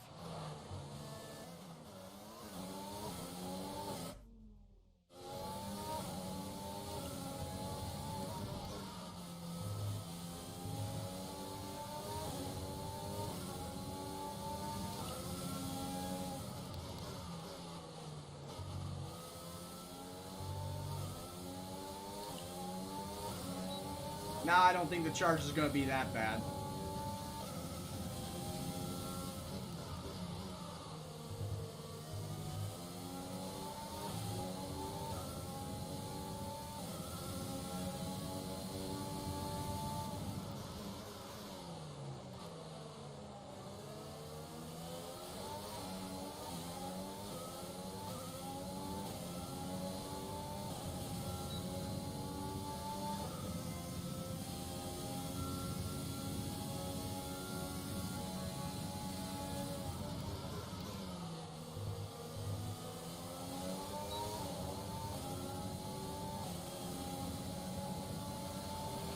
Okay, Yeah, I can't see the Chargers being that terrible where they give up 20 plus points.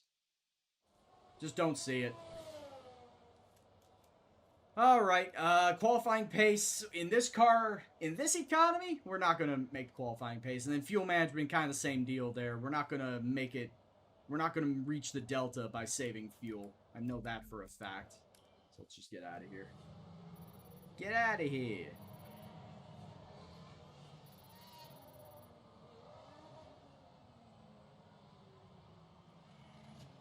It's time to remind ourselves of our top three, who are Vettel, Leclerc, and Lewis Hamilton. Sadly, it's time to say goodbye as free practice is over. However, we'll be back shortly for more Formula One action. It's another 3 and out. What the fuck, man? I'm getting pissed. I'm getting real fucking pissed. Claire, I don't want to hear it.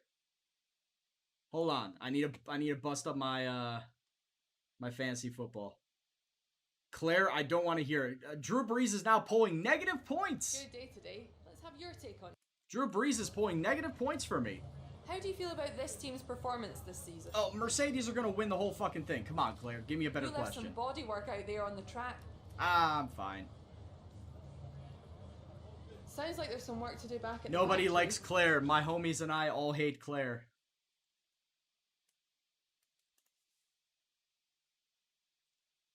Garbo.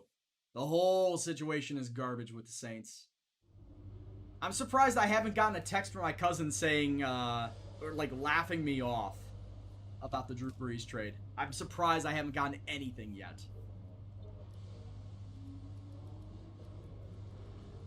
I would have expected it by now. Alright, practice engine off to full engine. That can stay. I gotta switch to my third string turbocharger now. God damn.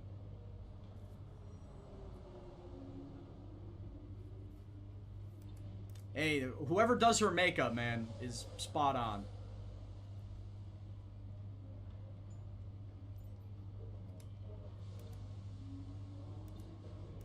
That's basically who you need to thank, is whoever does her makeup, because they are just on point with it.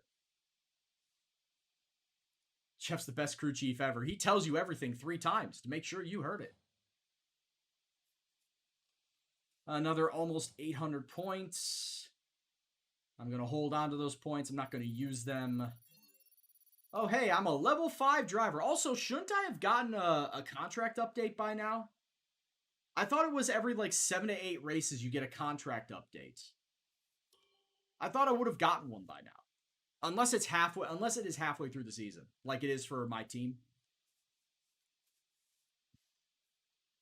I thought for my driver career it was every third, like every 7 to 8 races. Clearly that's wrong. Weather forecast is changed to now just being partly cloudy throughout. It is the same. All right. Cheers. I thought when I was... Okay, then maybe they updated it because I thought when I was doing my driver career at the very start when the game came out, it was like after every 7 or 8 races. And with Canada being race 9, then that tells me that that's not the case, that it would be, you know, the same as in my team. It would be after every half season and full season.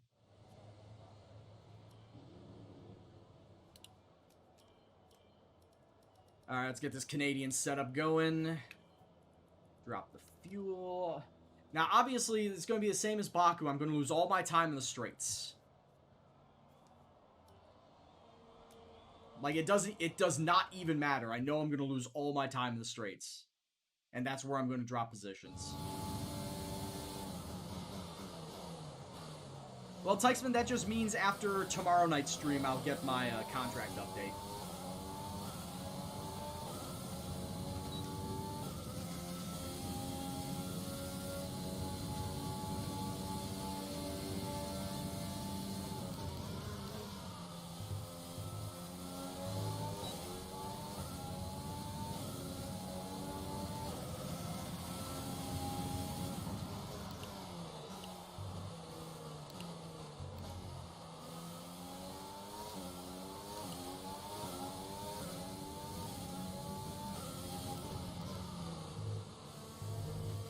Yeah, I knew that was terrible as soon as I rolled it.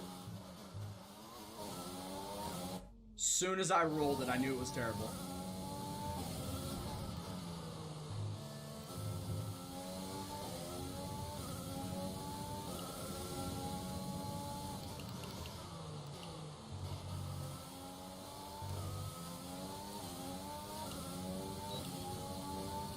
Actually got lucky I didn't spin out there.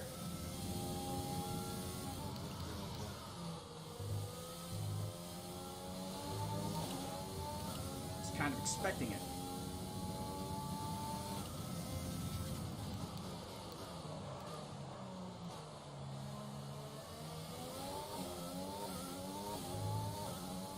Well off the racing line there.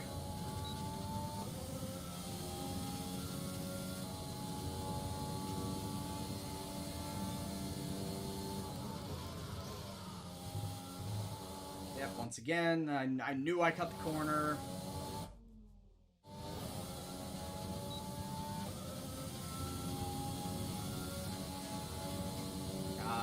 Williams car, why you suck so bad?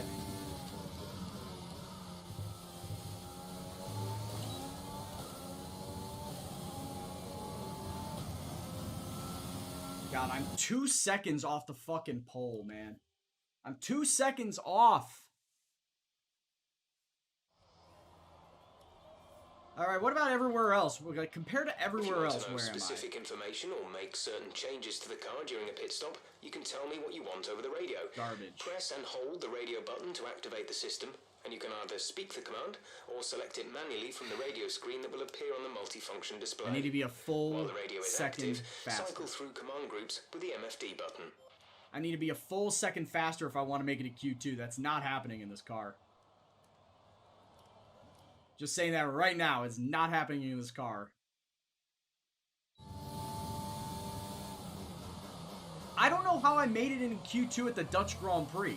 Yeah, exactly. But that's the thing, Belgian. I made it into Q2 at the Dutch Grand Prix. Out of all the fucking Grand Prix, it was the Dutch one that I made it in Q2.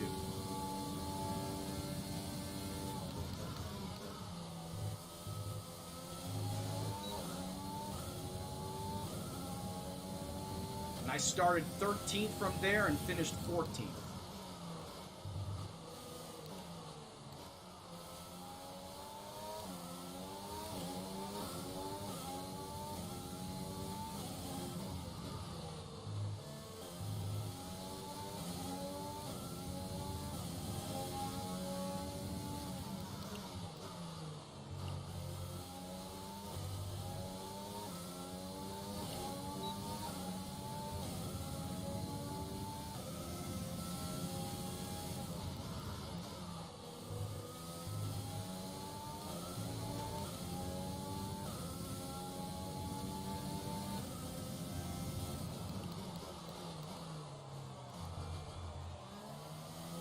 God damn it.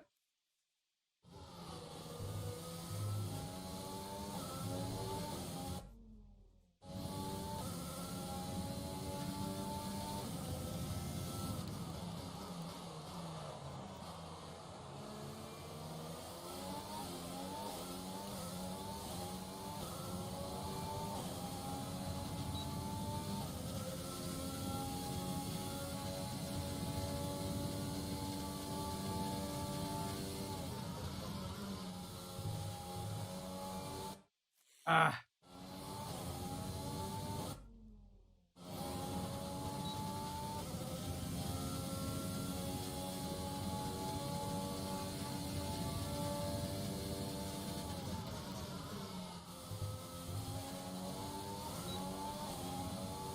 Like I said, I'm gonna lose all my time on the straights and then get penalties by missing it at Wall of Champions every single time. Hey, I'm starting not last. I'm starting 19th. Let me get some water. Oh, God. Don't go away, Chad. I'll be back in a sec.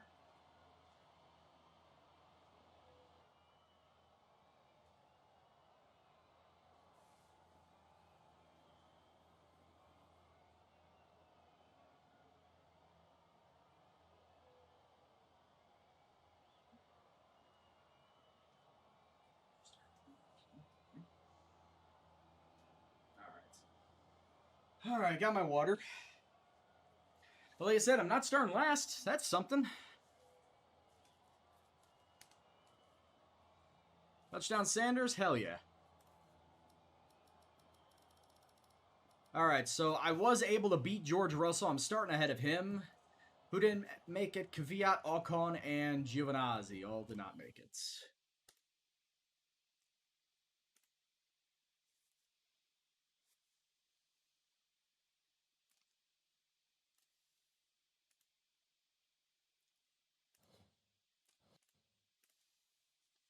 Touchdown Sanders, was it a pass from Breeze or what?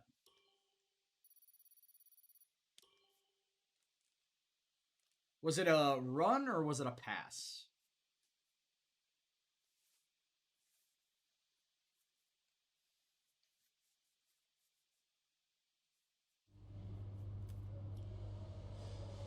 Checking it. Okay.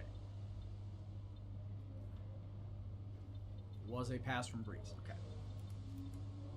Alrighty. So I've got 2 things in development currently on my car. If they both go through, they still would not beat Honda. Shit. They would still not beat AlphaTauri. However, I will say this: if both of them go through, they will put us out of the basement for chassis. We would in fact be 8th on the grid as far as chassis is concerned. Aero, yeah, we're dead last with our aero. By a wide margin, we are dead last. Engine, okay, officially the engine is starting to go downwards. Probably should start paying a little bit more attention to that. Maybe throw 1 in just for that. I'm gonna get up all my points so I can, I can do both of these for the aero, and then check 1 for the engine. I think opening that up will probably help out quite a bit. As it stands, though, the aero definitely needs some work. So that's going to be, like I said, about 2,600 for that, and then another 1,050. So figure 3,800. If I get 3,800 points, then I could do everything that I want. But the aero is what needs to take precedence right now. Need to build that up first before I start working on throwing points in my engines. Needs more than work. Oh, it needs a whole fucking new car. I know. You don't need to tell me twice. Needs a miracle. Yeah, kinda does. Kinda does. Don't need to tell me twice.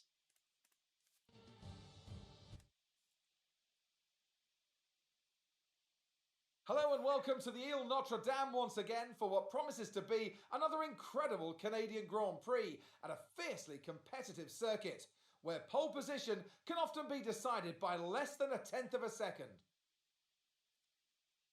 Oh, do tell. We'll be seeing top speeds of around 210 miles an hour here at the Circuit Gilles Villeneuve, with around 2/3 of the lap taken at full throttle. High-speed chicanes spell potential danger, especially at the infamous Wall of Champions, and watch out for overtaking into the hairpin and the final chicane. Joining us today to oversee. No, we don't need to listen to. Let's We don't take listen a quick to look at the Anthony grid Davidson. lineup for today's race. Don't need to listen to Sebastian him. Vettel will start on pole. Vettel is on pole, man. The Fantastic Ferraris are now qualifying, starting to multiple overtake world the champion. Mercedes. And it's Charles Leclerc in P2. Moving on to the rest of the grid, Which we is have not something that's Bottas, going to happen in real Hamilton, life. Daniel Ricciardo, You know that. and Perez, Stroll, Albon, Sainz, and Lando Norris. Verstappen, Raikkonen, Kevin Magnussen, and Grosjean. Gasly, Giovinazzi, Look at that, the Haas boys Esteban are up in Ocon, and row Daniel 7. Kvyat. O'Brien and George Russell ends up. Bringing up the rear, the Williams. Okay, here we go. I know what you can do. Don't let me down. He knows what I can do and not let him down. Those are 2 opposite things, Jeff. If you know what I can do, I'm gonna let you down. There's no ifs, ands, or buts here, but it's not happening. So the game wants me to start on soft. I'm thinking that it wants me to do a 2-stop strategy. Vazzy, I am on 95. But also I'm in a Williams, so it's going to suck no matter what. So I can either start on the softs or I can start on the mediums and go medium, medium, soft. It technically saves 10 seconds. It technically saves 10 seconds by doing a medium, medium, soft. And I mean, staying out there on the more durable tire, especially when I'm further back, when I know I'm not going to be overtaking anybody, it probably is going to be for the better to do something like that. Or how about this, the elusive 3-stop strategy, which actually, the 3-stop strategy is faster than this style 2-stop. That's no. No, no, no, no, no. There's no way in hell I'm doing no 3-stop strategy. 2-stop or bust. 2-stop or bust. Yeah, we're going to go with this. Touchdown, Breeze. Thank God. It's going to be another extra 5 points for me. Alright, so yeah, we're going to go with that strategy. Medium, medium, soft. And let's go kick this bad boy off.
Thanks, Teitzman.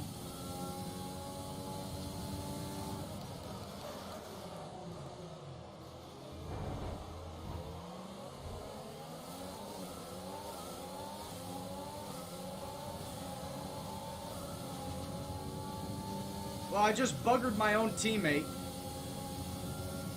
Did not mean to do that.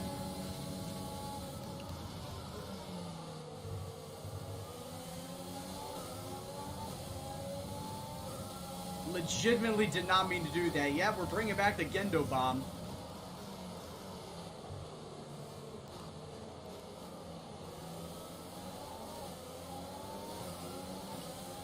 And that's 7 overtakes today, my man.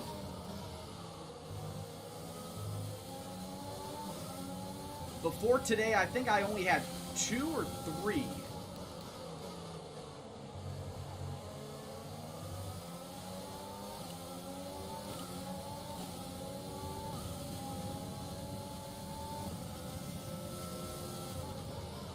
So at the very most, we're up to 10 total overtakes this season. God damn it.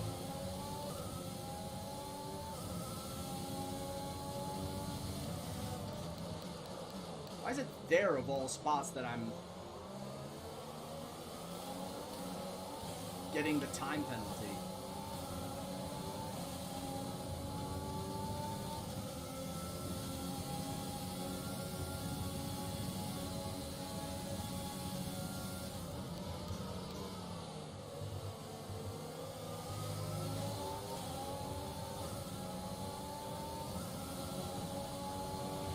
DRS will be enabled this lap. You can use it when within 1 second of the car ahead and in the DRS zone.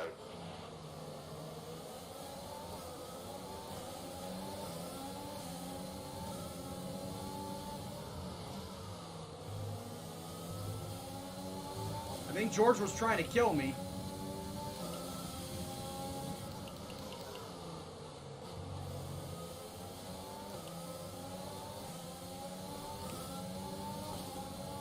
Can't really confirm.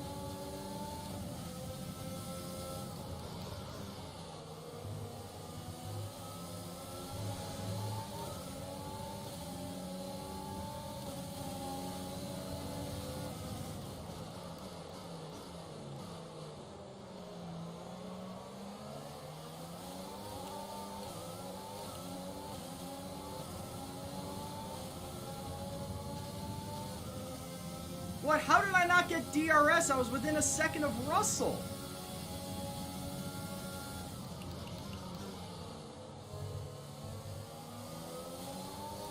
What is this bullshit game?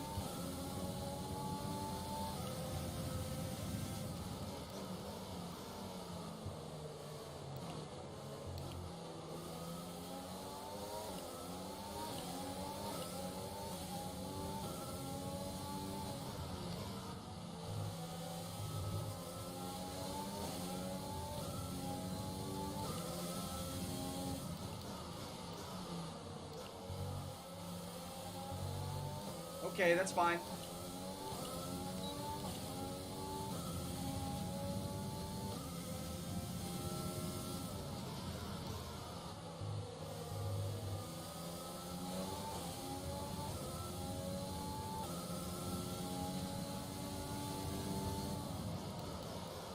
I mean, I know I'm rocking mediums compared to the rest of y'all.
Four to 6 months, obviously, he's out for the rest of the season.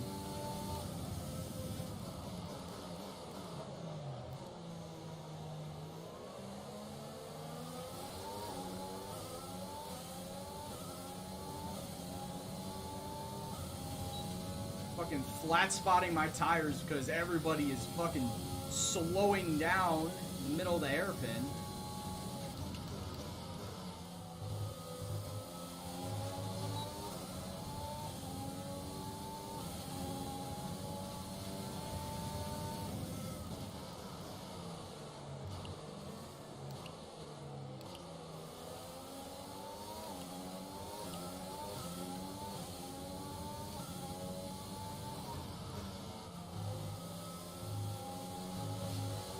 God damn it. Nah, I'm flashing that back. Alright, flashback number 1.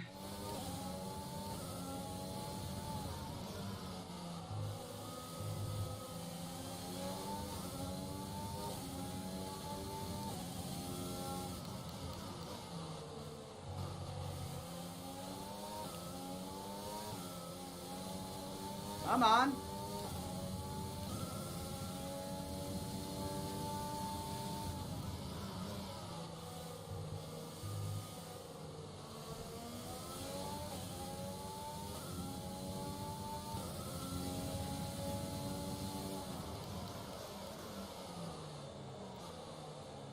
Wow, turn, you piece of shit! Going in slower than what it's saying.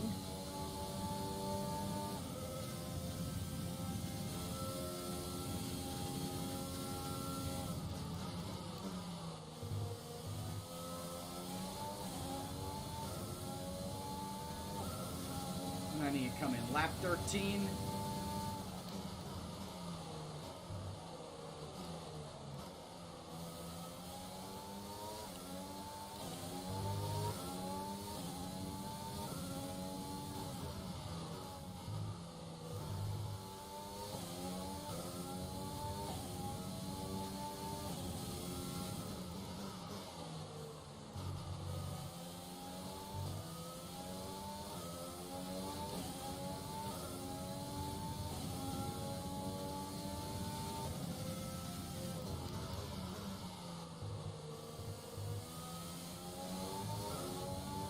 I know I'm on mediums, but goddamn.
We've been awarded a time penalty. It will go against our finishing time at the end of the race.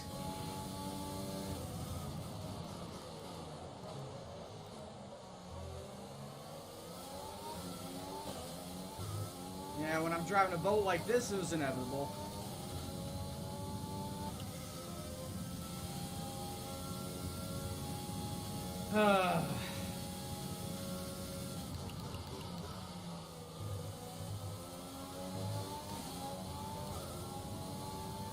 Some of the front runners coming into pit right now.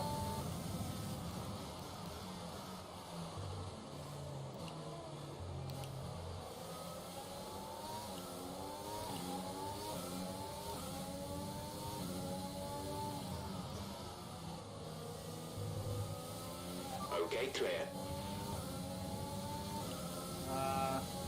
Ricardo, can you not? You have no room. Albon is out of the session. The safety car is out. Keep an eye on the Delta. We need to keep it positive to avoid a penalty. Slow down. Maintain positive Ooh, Delta. guess what? Check I'm your coming into pit MFD right for now. a new strategy option. Okay, copy that. Guess I'm coming into pit right now. Drop your speed. Our Delta is too low and we risk a penalty. Slow your pace immediately. Yep, not last again. The F1 gods smile on me once again, as I will not be last.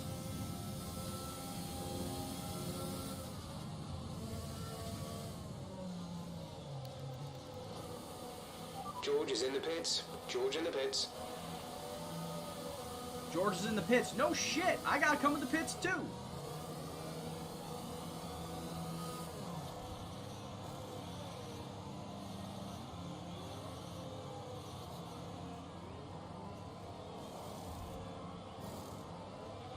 Exit now. You'll be racing as you leave the pits. Go now. All right.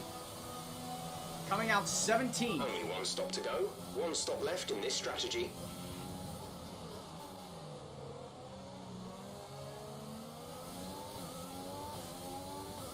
But yeah, how about that? Alexander Albon getting knocked out.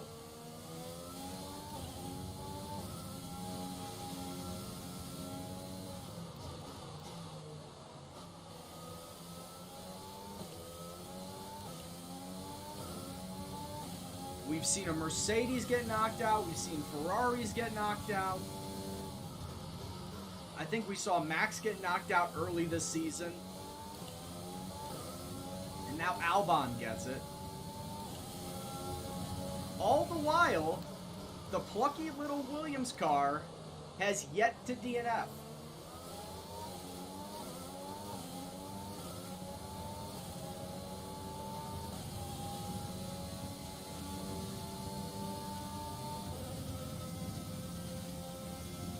The Williams is basically the little engine that could.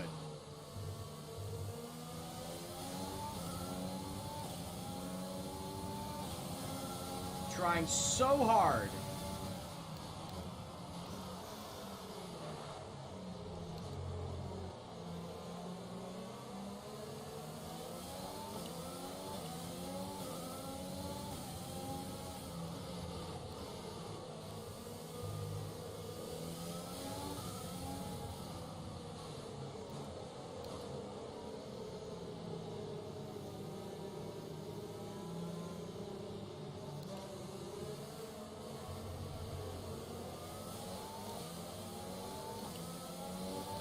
I mean, not last again. Seriously, the odds are in my favor here that this game does not want me finishing last place.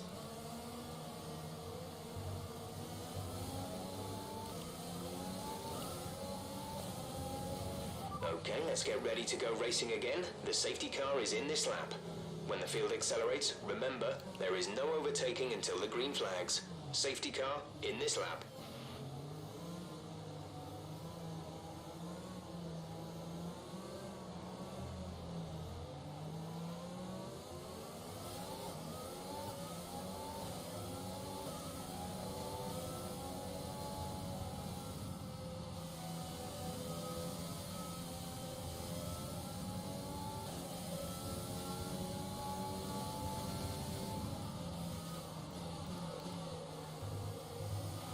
Green flag.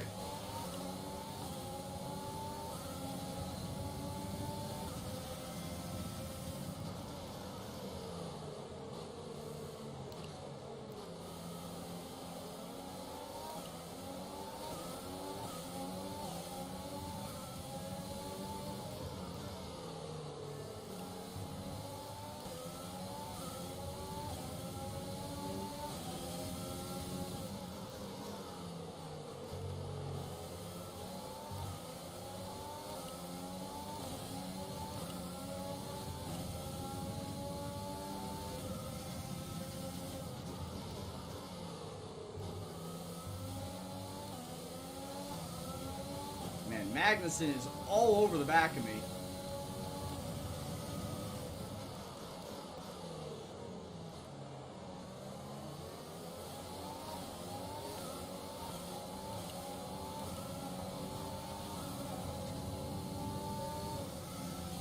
Herbert's the first rookie to throw 3 touchdowns in one half of Monday Night Football. Well, probably because there usually aren't any rookies. God damn it! Second one, there aren't any rookies that get their kicks on Monday Night Football.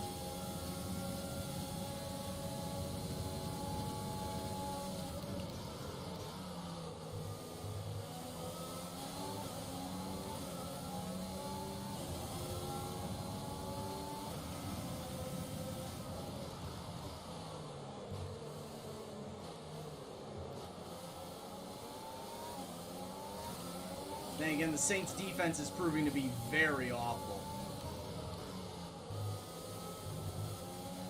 It's proving to be very awful this year.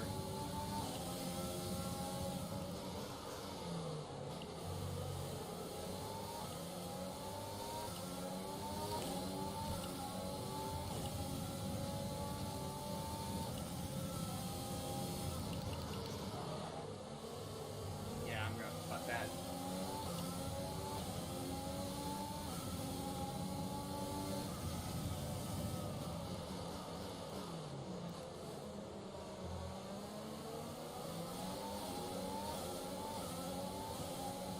Come on, Kimmy, move your ass.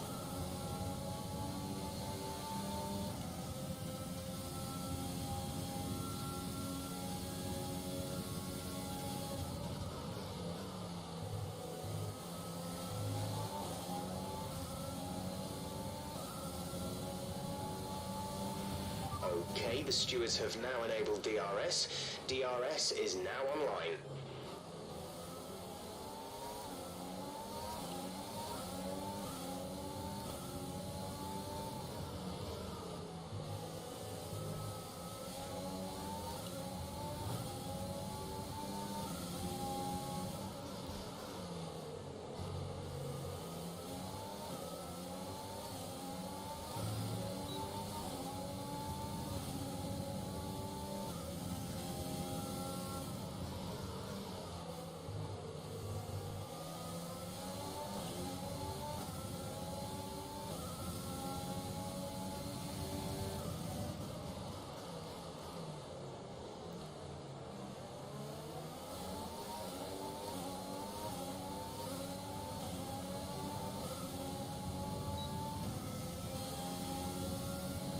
Catch and draft off of Kimmy. I don't think I can beat him, though.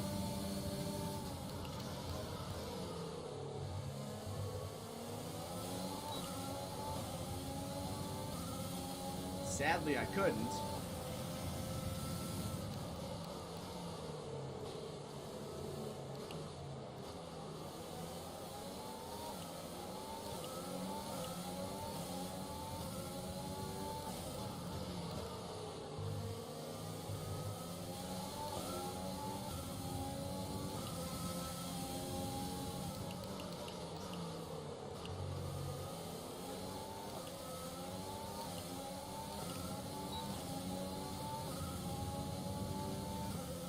Still got 20 laps to go in this race.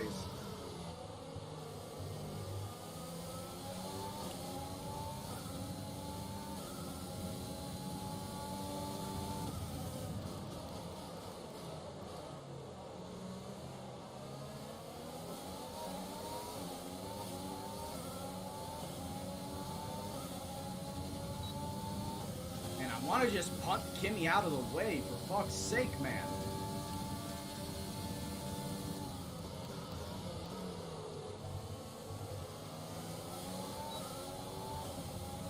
It's whatever, Teichman.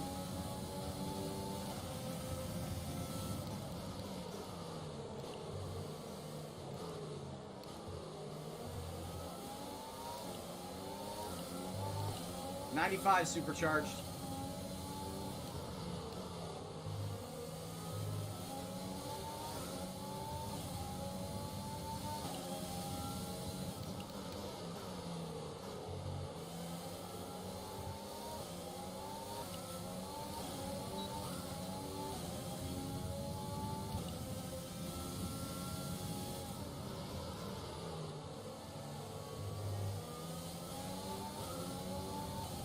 Starting to gain ground on Magnussen behind me, not by much.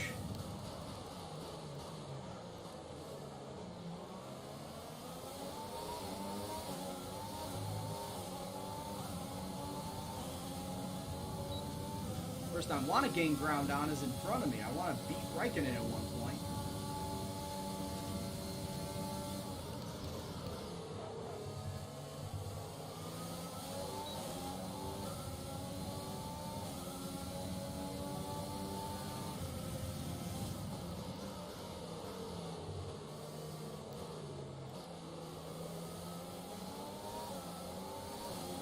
This line is proving to be very difficult.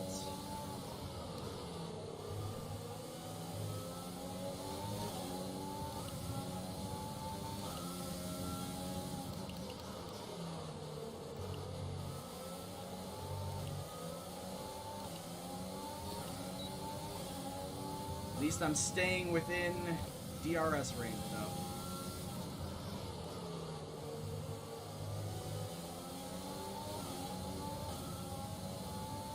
It's the only solace I can take in this.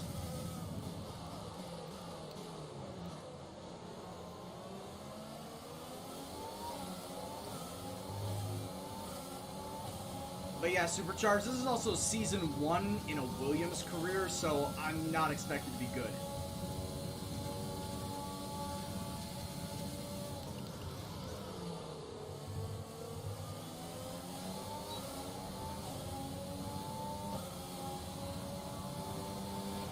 We're approaching the pit window.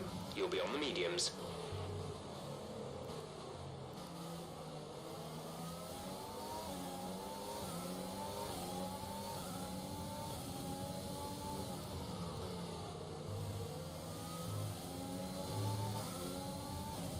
Alright, well, unfortunately, I gotta stay.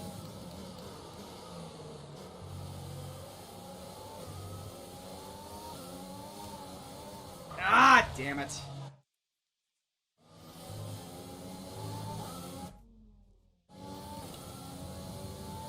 Did not think I was going to get the big spin coming out of that.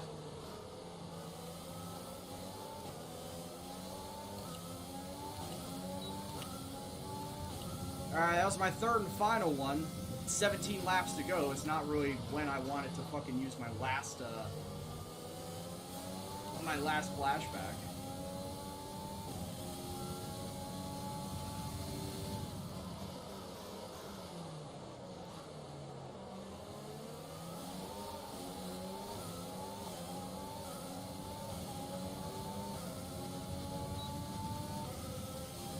Yeah, I should be coming in around lap 20, lap 21.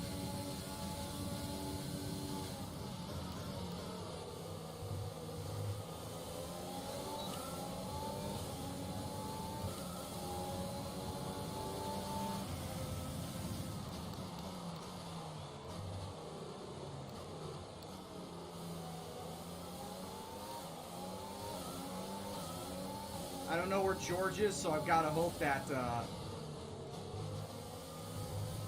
when I go into the pits, it doesn't pop up and say teammate in the pits.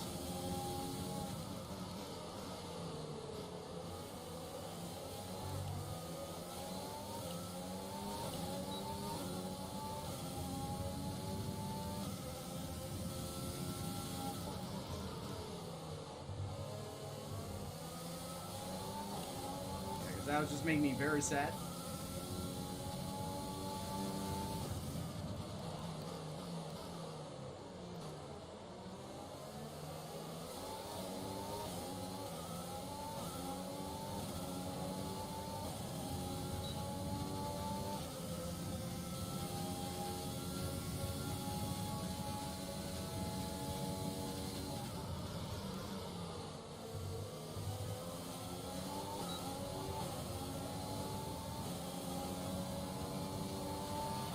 In this lap, push now.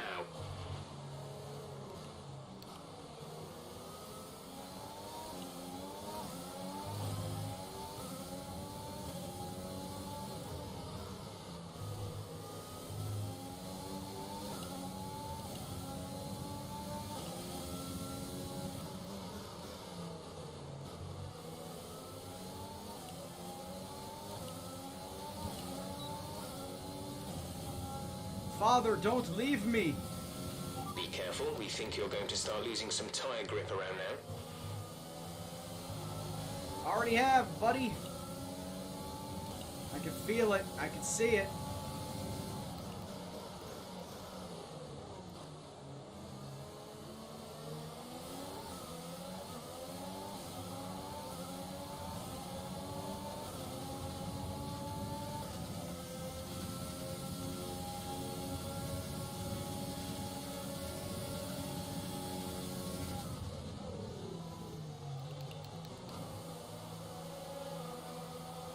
Alright, George stayed out. Means George is coming in next lap.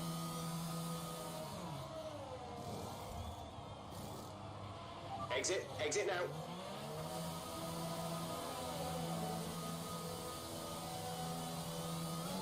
Look after these tires now. We want to finish the race on this compound.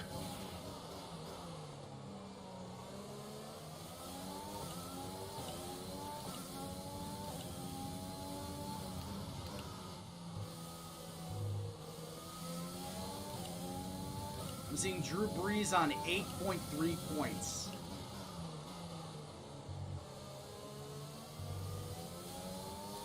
I need him to get 2 more.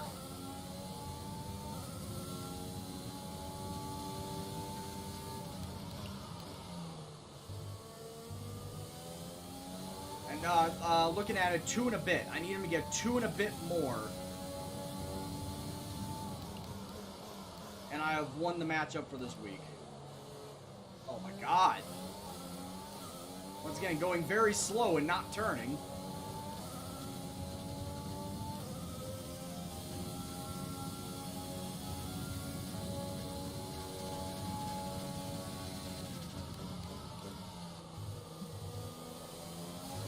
Oh yeah, that's right. Also a reminder, I have a 3-second time penalty on me.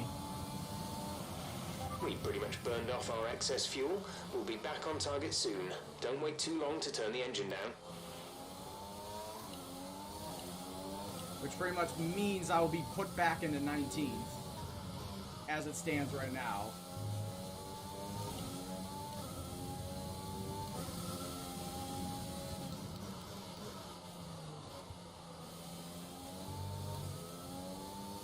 And the last time I was here fighting time penalties, I was in first trying to fight off Charles Leclerc in second. That was long ago. Long ago and far away.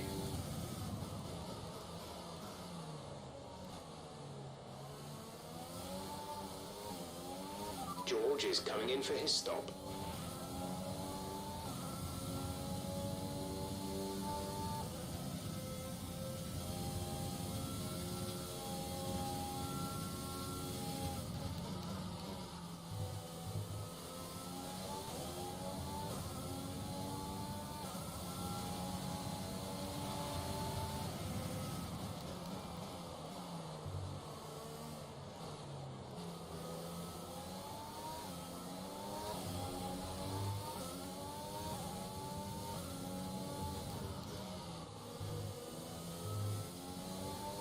Back here, Kimmy. Get back here, George.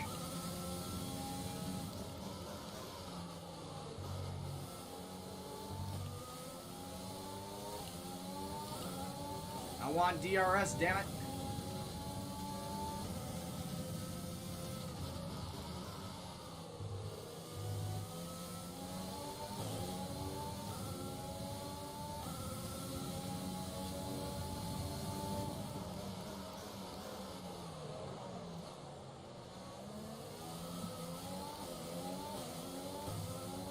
Love to know why you're not turning, even though I'm going slow enough.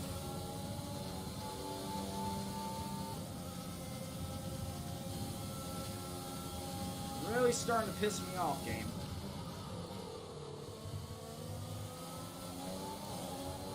Did not have this problem until now.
Don't get it.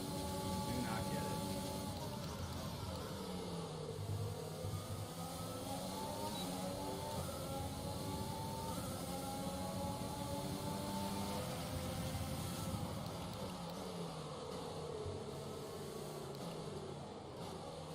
Yeah, that makes sense.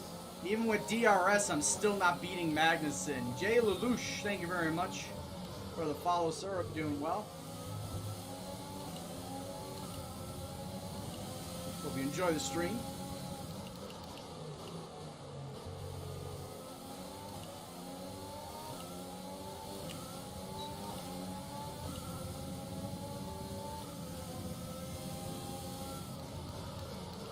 Nice little stack up we got going on here.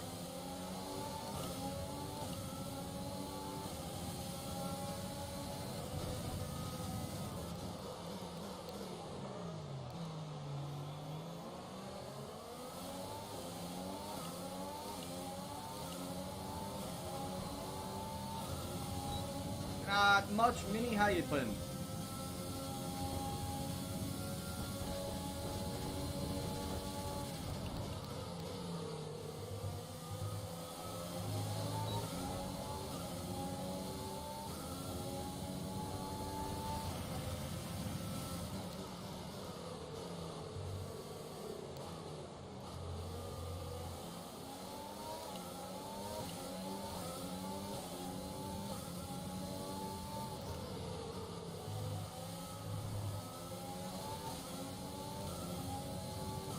Why am I using the white Ferrari? Because I'm challenging myself. Did 3 seasons of my team career mode, and the car became OP after 2, so it's like it wasn't really much fun anymore having an OP car. So I decided to do Williams challenge mode.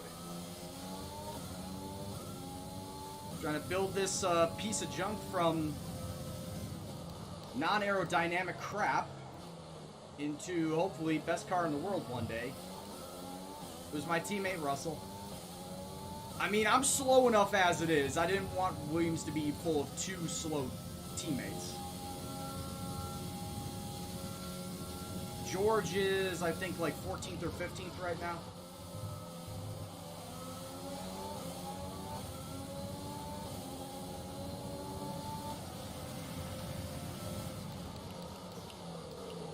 And get this, in every single race, I have not finished in last because there has always been at least one DNF. So I finished at worst 19th. My best finish was 14th at the Dutch Grand Prix.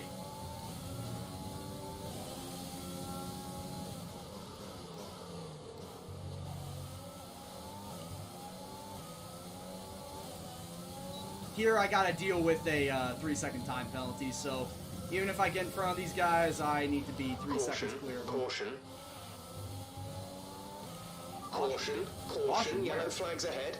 No overtaking through the caution zone. Be careful until you see the greens. Whoa! Carlos Sainz out of the race. That was a great last second overtake, I'm not even gonna lie. Okay, clear.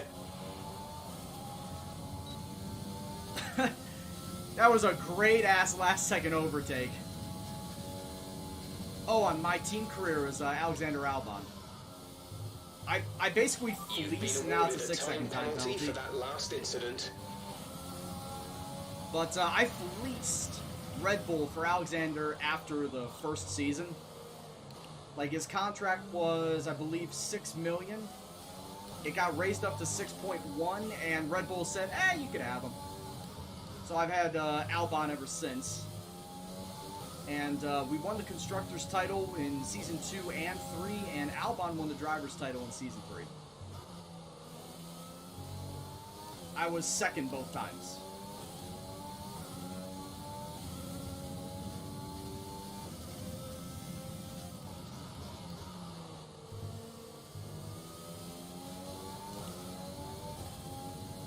If I wasn't playing on difficulty 95, I probably would have won it. But no, 95 is roughly my skill level. Like, between 93 and 95, that's like my skill level. TMF got him for 21. Why? I'm surprised one Vettel didn't retire by now. Like, how many seasons in is he? Is he 4 seasons in? So I'm kind of surprised that Vettel hasn't retired by now. And 21 million is just too goddamn much.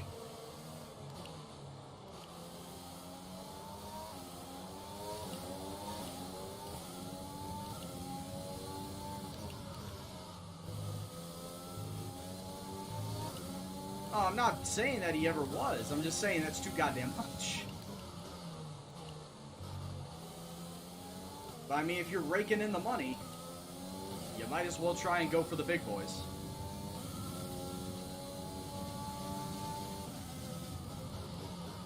The strategy that I'm doing here with Williams is I'm not really building up the durability of the powertrain. I'm building up the aero and the chassis, because this car needs to be more aerodynamically sound as well as lighter, because it's not going to get anything out of the Mercedes engine if it can't be more aerodynamic and lighter.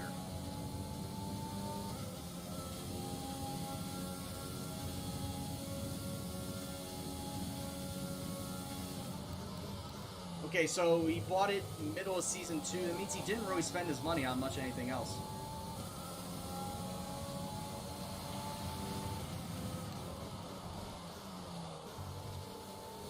He was saving his money to buy Vettel mid-season.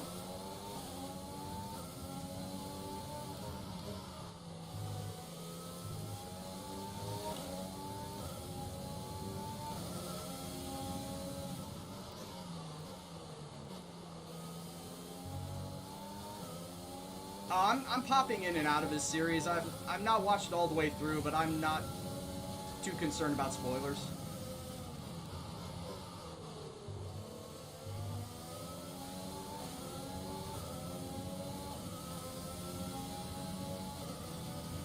We're not going to be able to run in this engine mode much longer. We're about a lap over target. Drop down to mix too soon. Williams can get over 900 power rate. Oh, I figured. Williams is just like any other car. You build it out fully, it will be a 1,000 car. It will be a 1,000 vehicle performance car.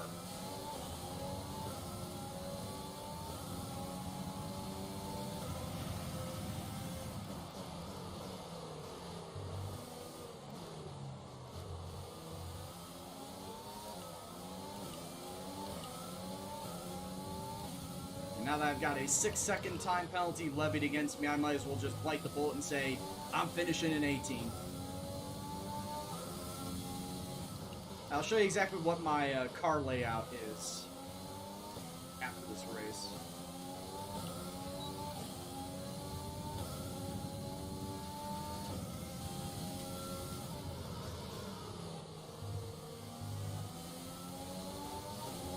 Yeah, same as everyone else's Mini.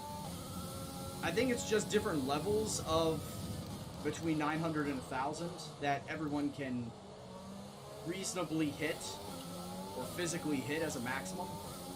Williams might be a lot lower than some of the others, but they'll still be able to hit 900, yes.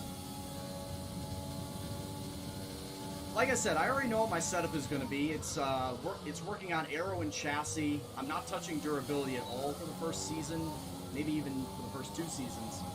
And I'm just lightly dipping into the engine.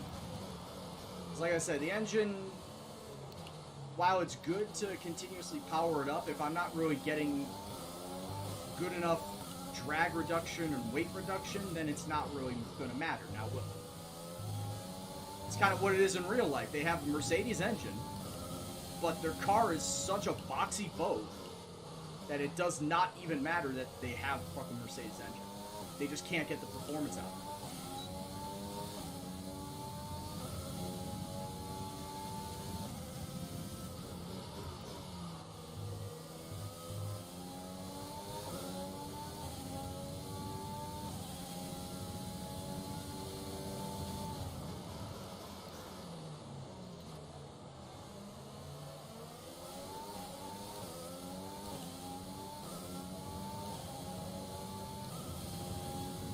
Power rate is going to be 1100 on my team. Okay, I didn't know that. I thought it capped out at 1000.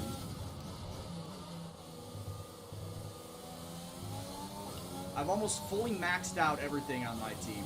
Like, for aero, chassis, and engine, I think I just have 2 left for each. But like I said, I'm not going back to that save. I'm done with that save. I'm not going back to it. Durability, I think I had like 6 or 7 that I hadn't touched. There's 3 laps of fuel remaining. Because once again, durability is like, why bother?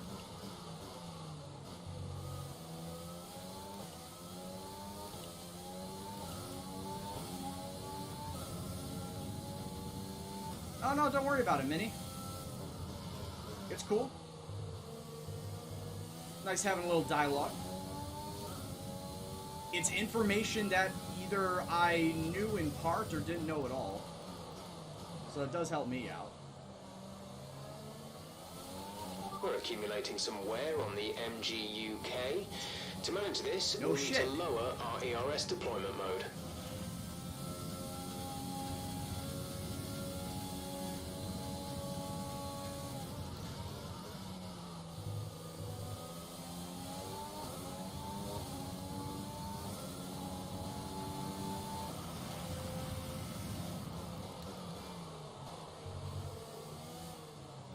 I don't think I have the ability to do those. I'll check.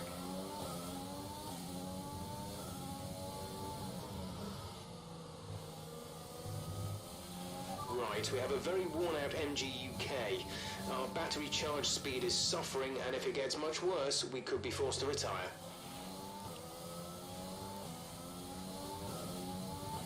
But I mean, it's season 1 at Williams, man. There's going to be problems abound with this car. Durability is the least of my worries.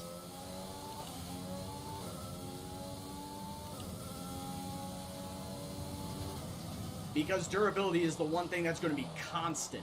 I know I'm constantly going to have shit run out.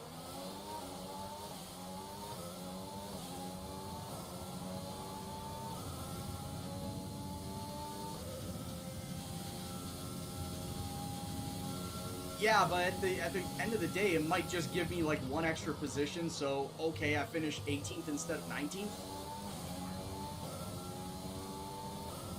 It's not really handy in the short term.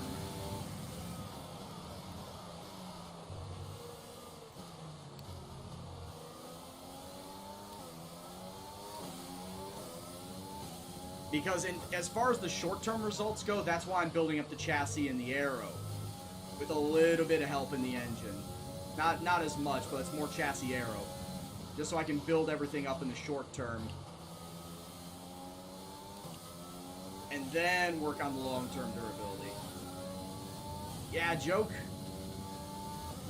I'm doing the Williams Challenge mode. Trying to turn this hunk of junk into the best car on the grid. It's only season 1 right now, so obviously it's not really going all that great, as you'd expect. But hopefully by, say, season 4, season 5, I should be challenging for a top 5, if not a podium.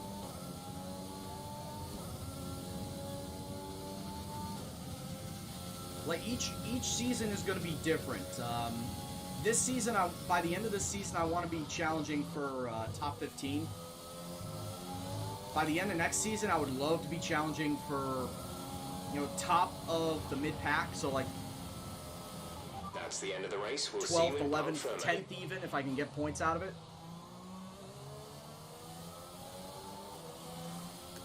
And we finish in 18th.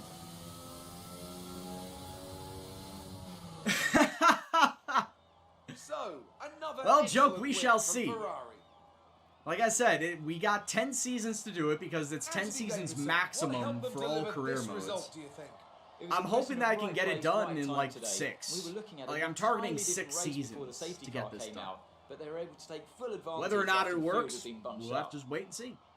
Here come our winners now. A thrilling All right, race so and a Vettel tremendous wins it. effort by Ferrari. Leclerc comes Their in history second, is and well Valtteri known, Bottas so is it's your no third place surprise to finisher. fans the world over to see them come out on top once again. Yeah, Ferrari 1-2, unrealistic. It's the worst.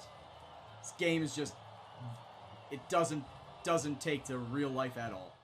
Can't do it. That was fun. Got new shit. Let's see what effect this result has had. Hey, George Russell finishing in 14th. How about it? So, oh my god, everybody's stacking up. Look at this. Double Ferrari, double Mercedes, double Racing Point, double Renault, double AlphaTauri down here. Wow, man. That's all I gotta say about that is just wow. But George Russell finishing in 14th. Good on for him. How far back was he from points? Hey, he was 12 seconds back from points. Not bad. Not bad at all. On the driver's He standings, got out of the bottom championship five. leader is still sat at the top of the standings, but their rivals have made up. And if you want to take a look at what the constructors is at this point in time, Mercedes at the top, as you expect, then Ferrari, then Red Bull. But at this point in time, we are the only team that has yet to score a point. Haas, I believe, scored their only 2 points 2 or 3 races ago. That's right, it was Monaco. It was Monaco where I believe it was Magnussen got 2 points by finishing in 9th. So with that being said, we are the only team that have yet to score points at all this season. This first season. This first season's a learning season. And a developmental season. Some solid ground today. So We'll Anthony get better. Right? It'll get better. Great work But out for there now, it today. sucks. Let's have your thoughts. Oh, Claire, I don't want to talk to you. You're beating all expectations. Would you say 18th we is all beating underestimated expectations? You know what? You want to know why I'm beating expectations? Because I'm not coming in last, and my car's not blowing up. That's why I'm beating expectations. I am not dying out on the track.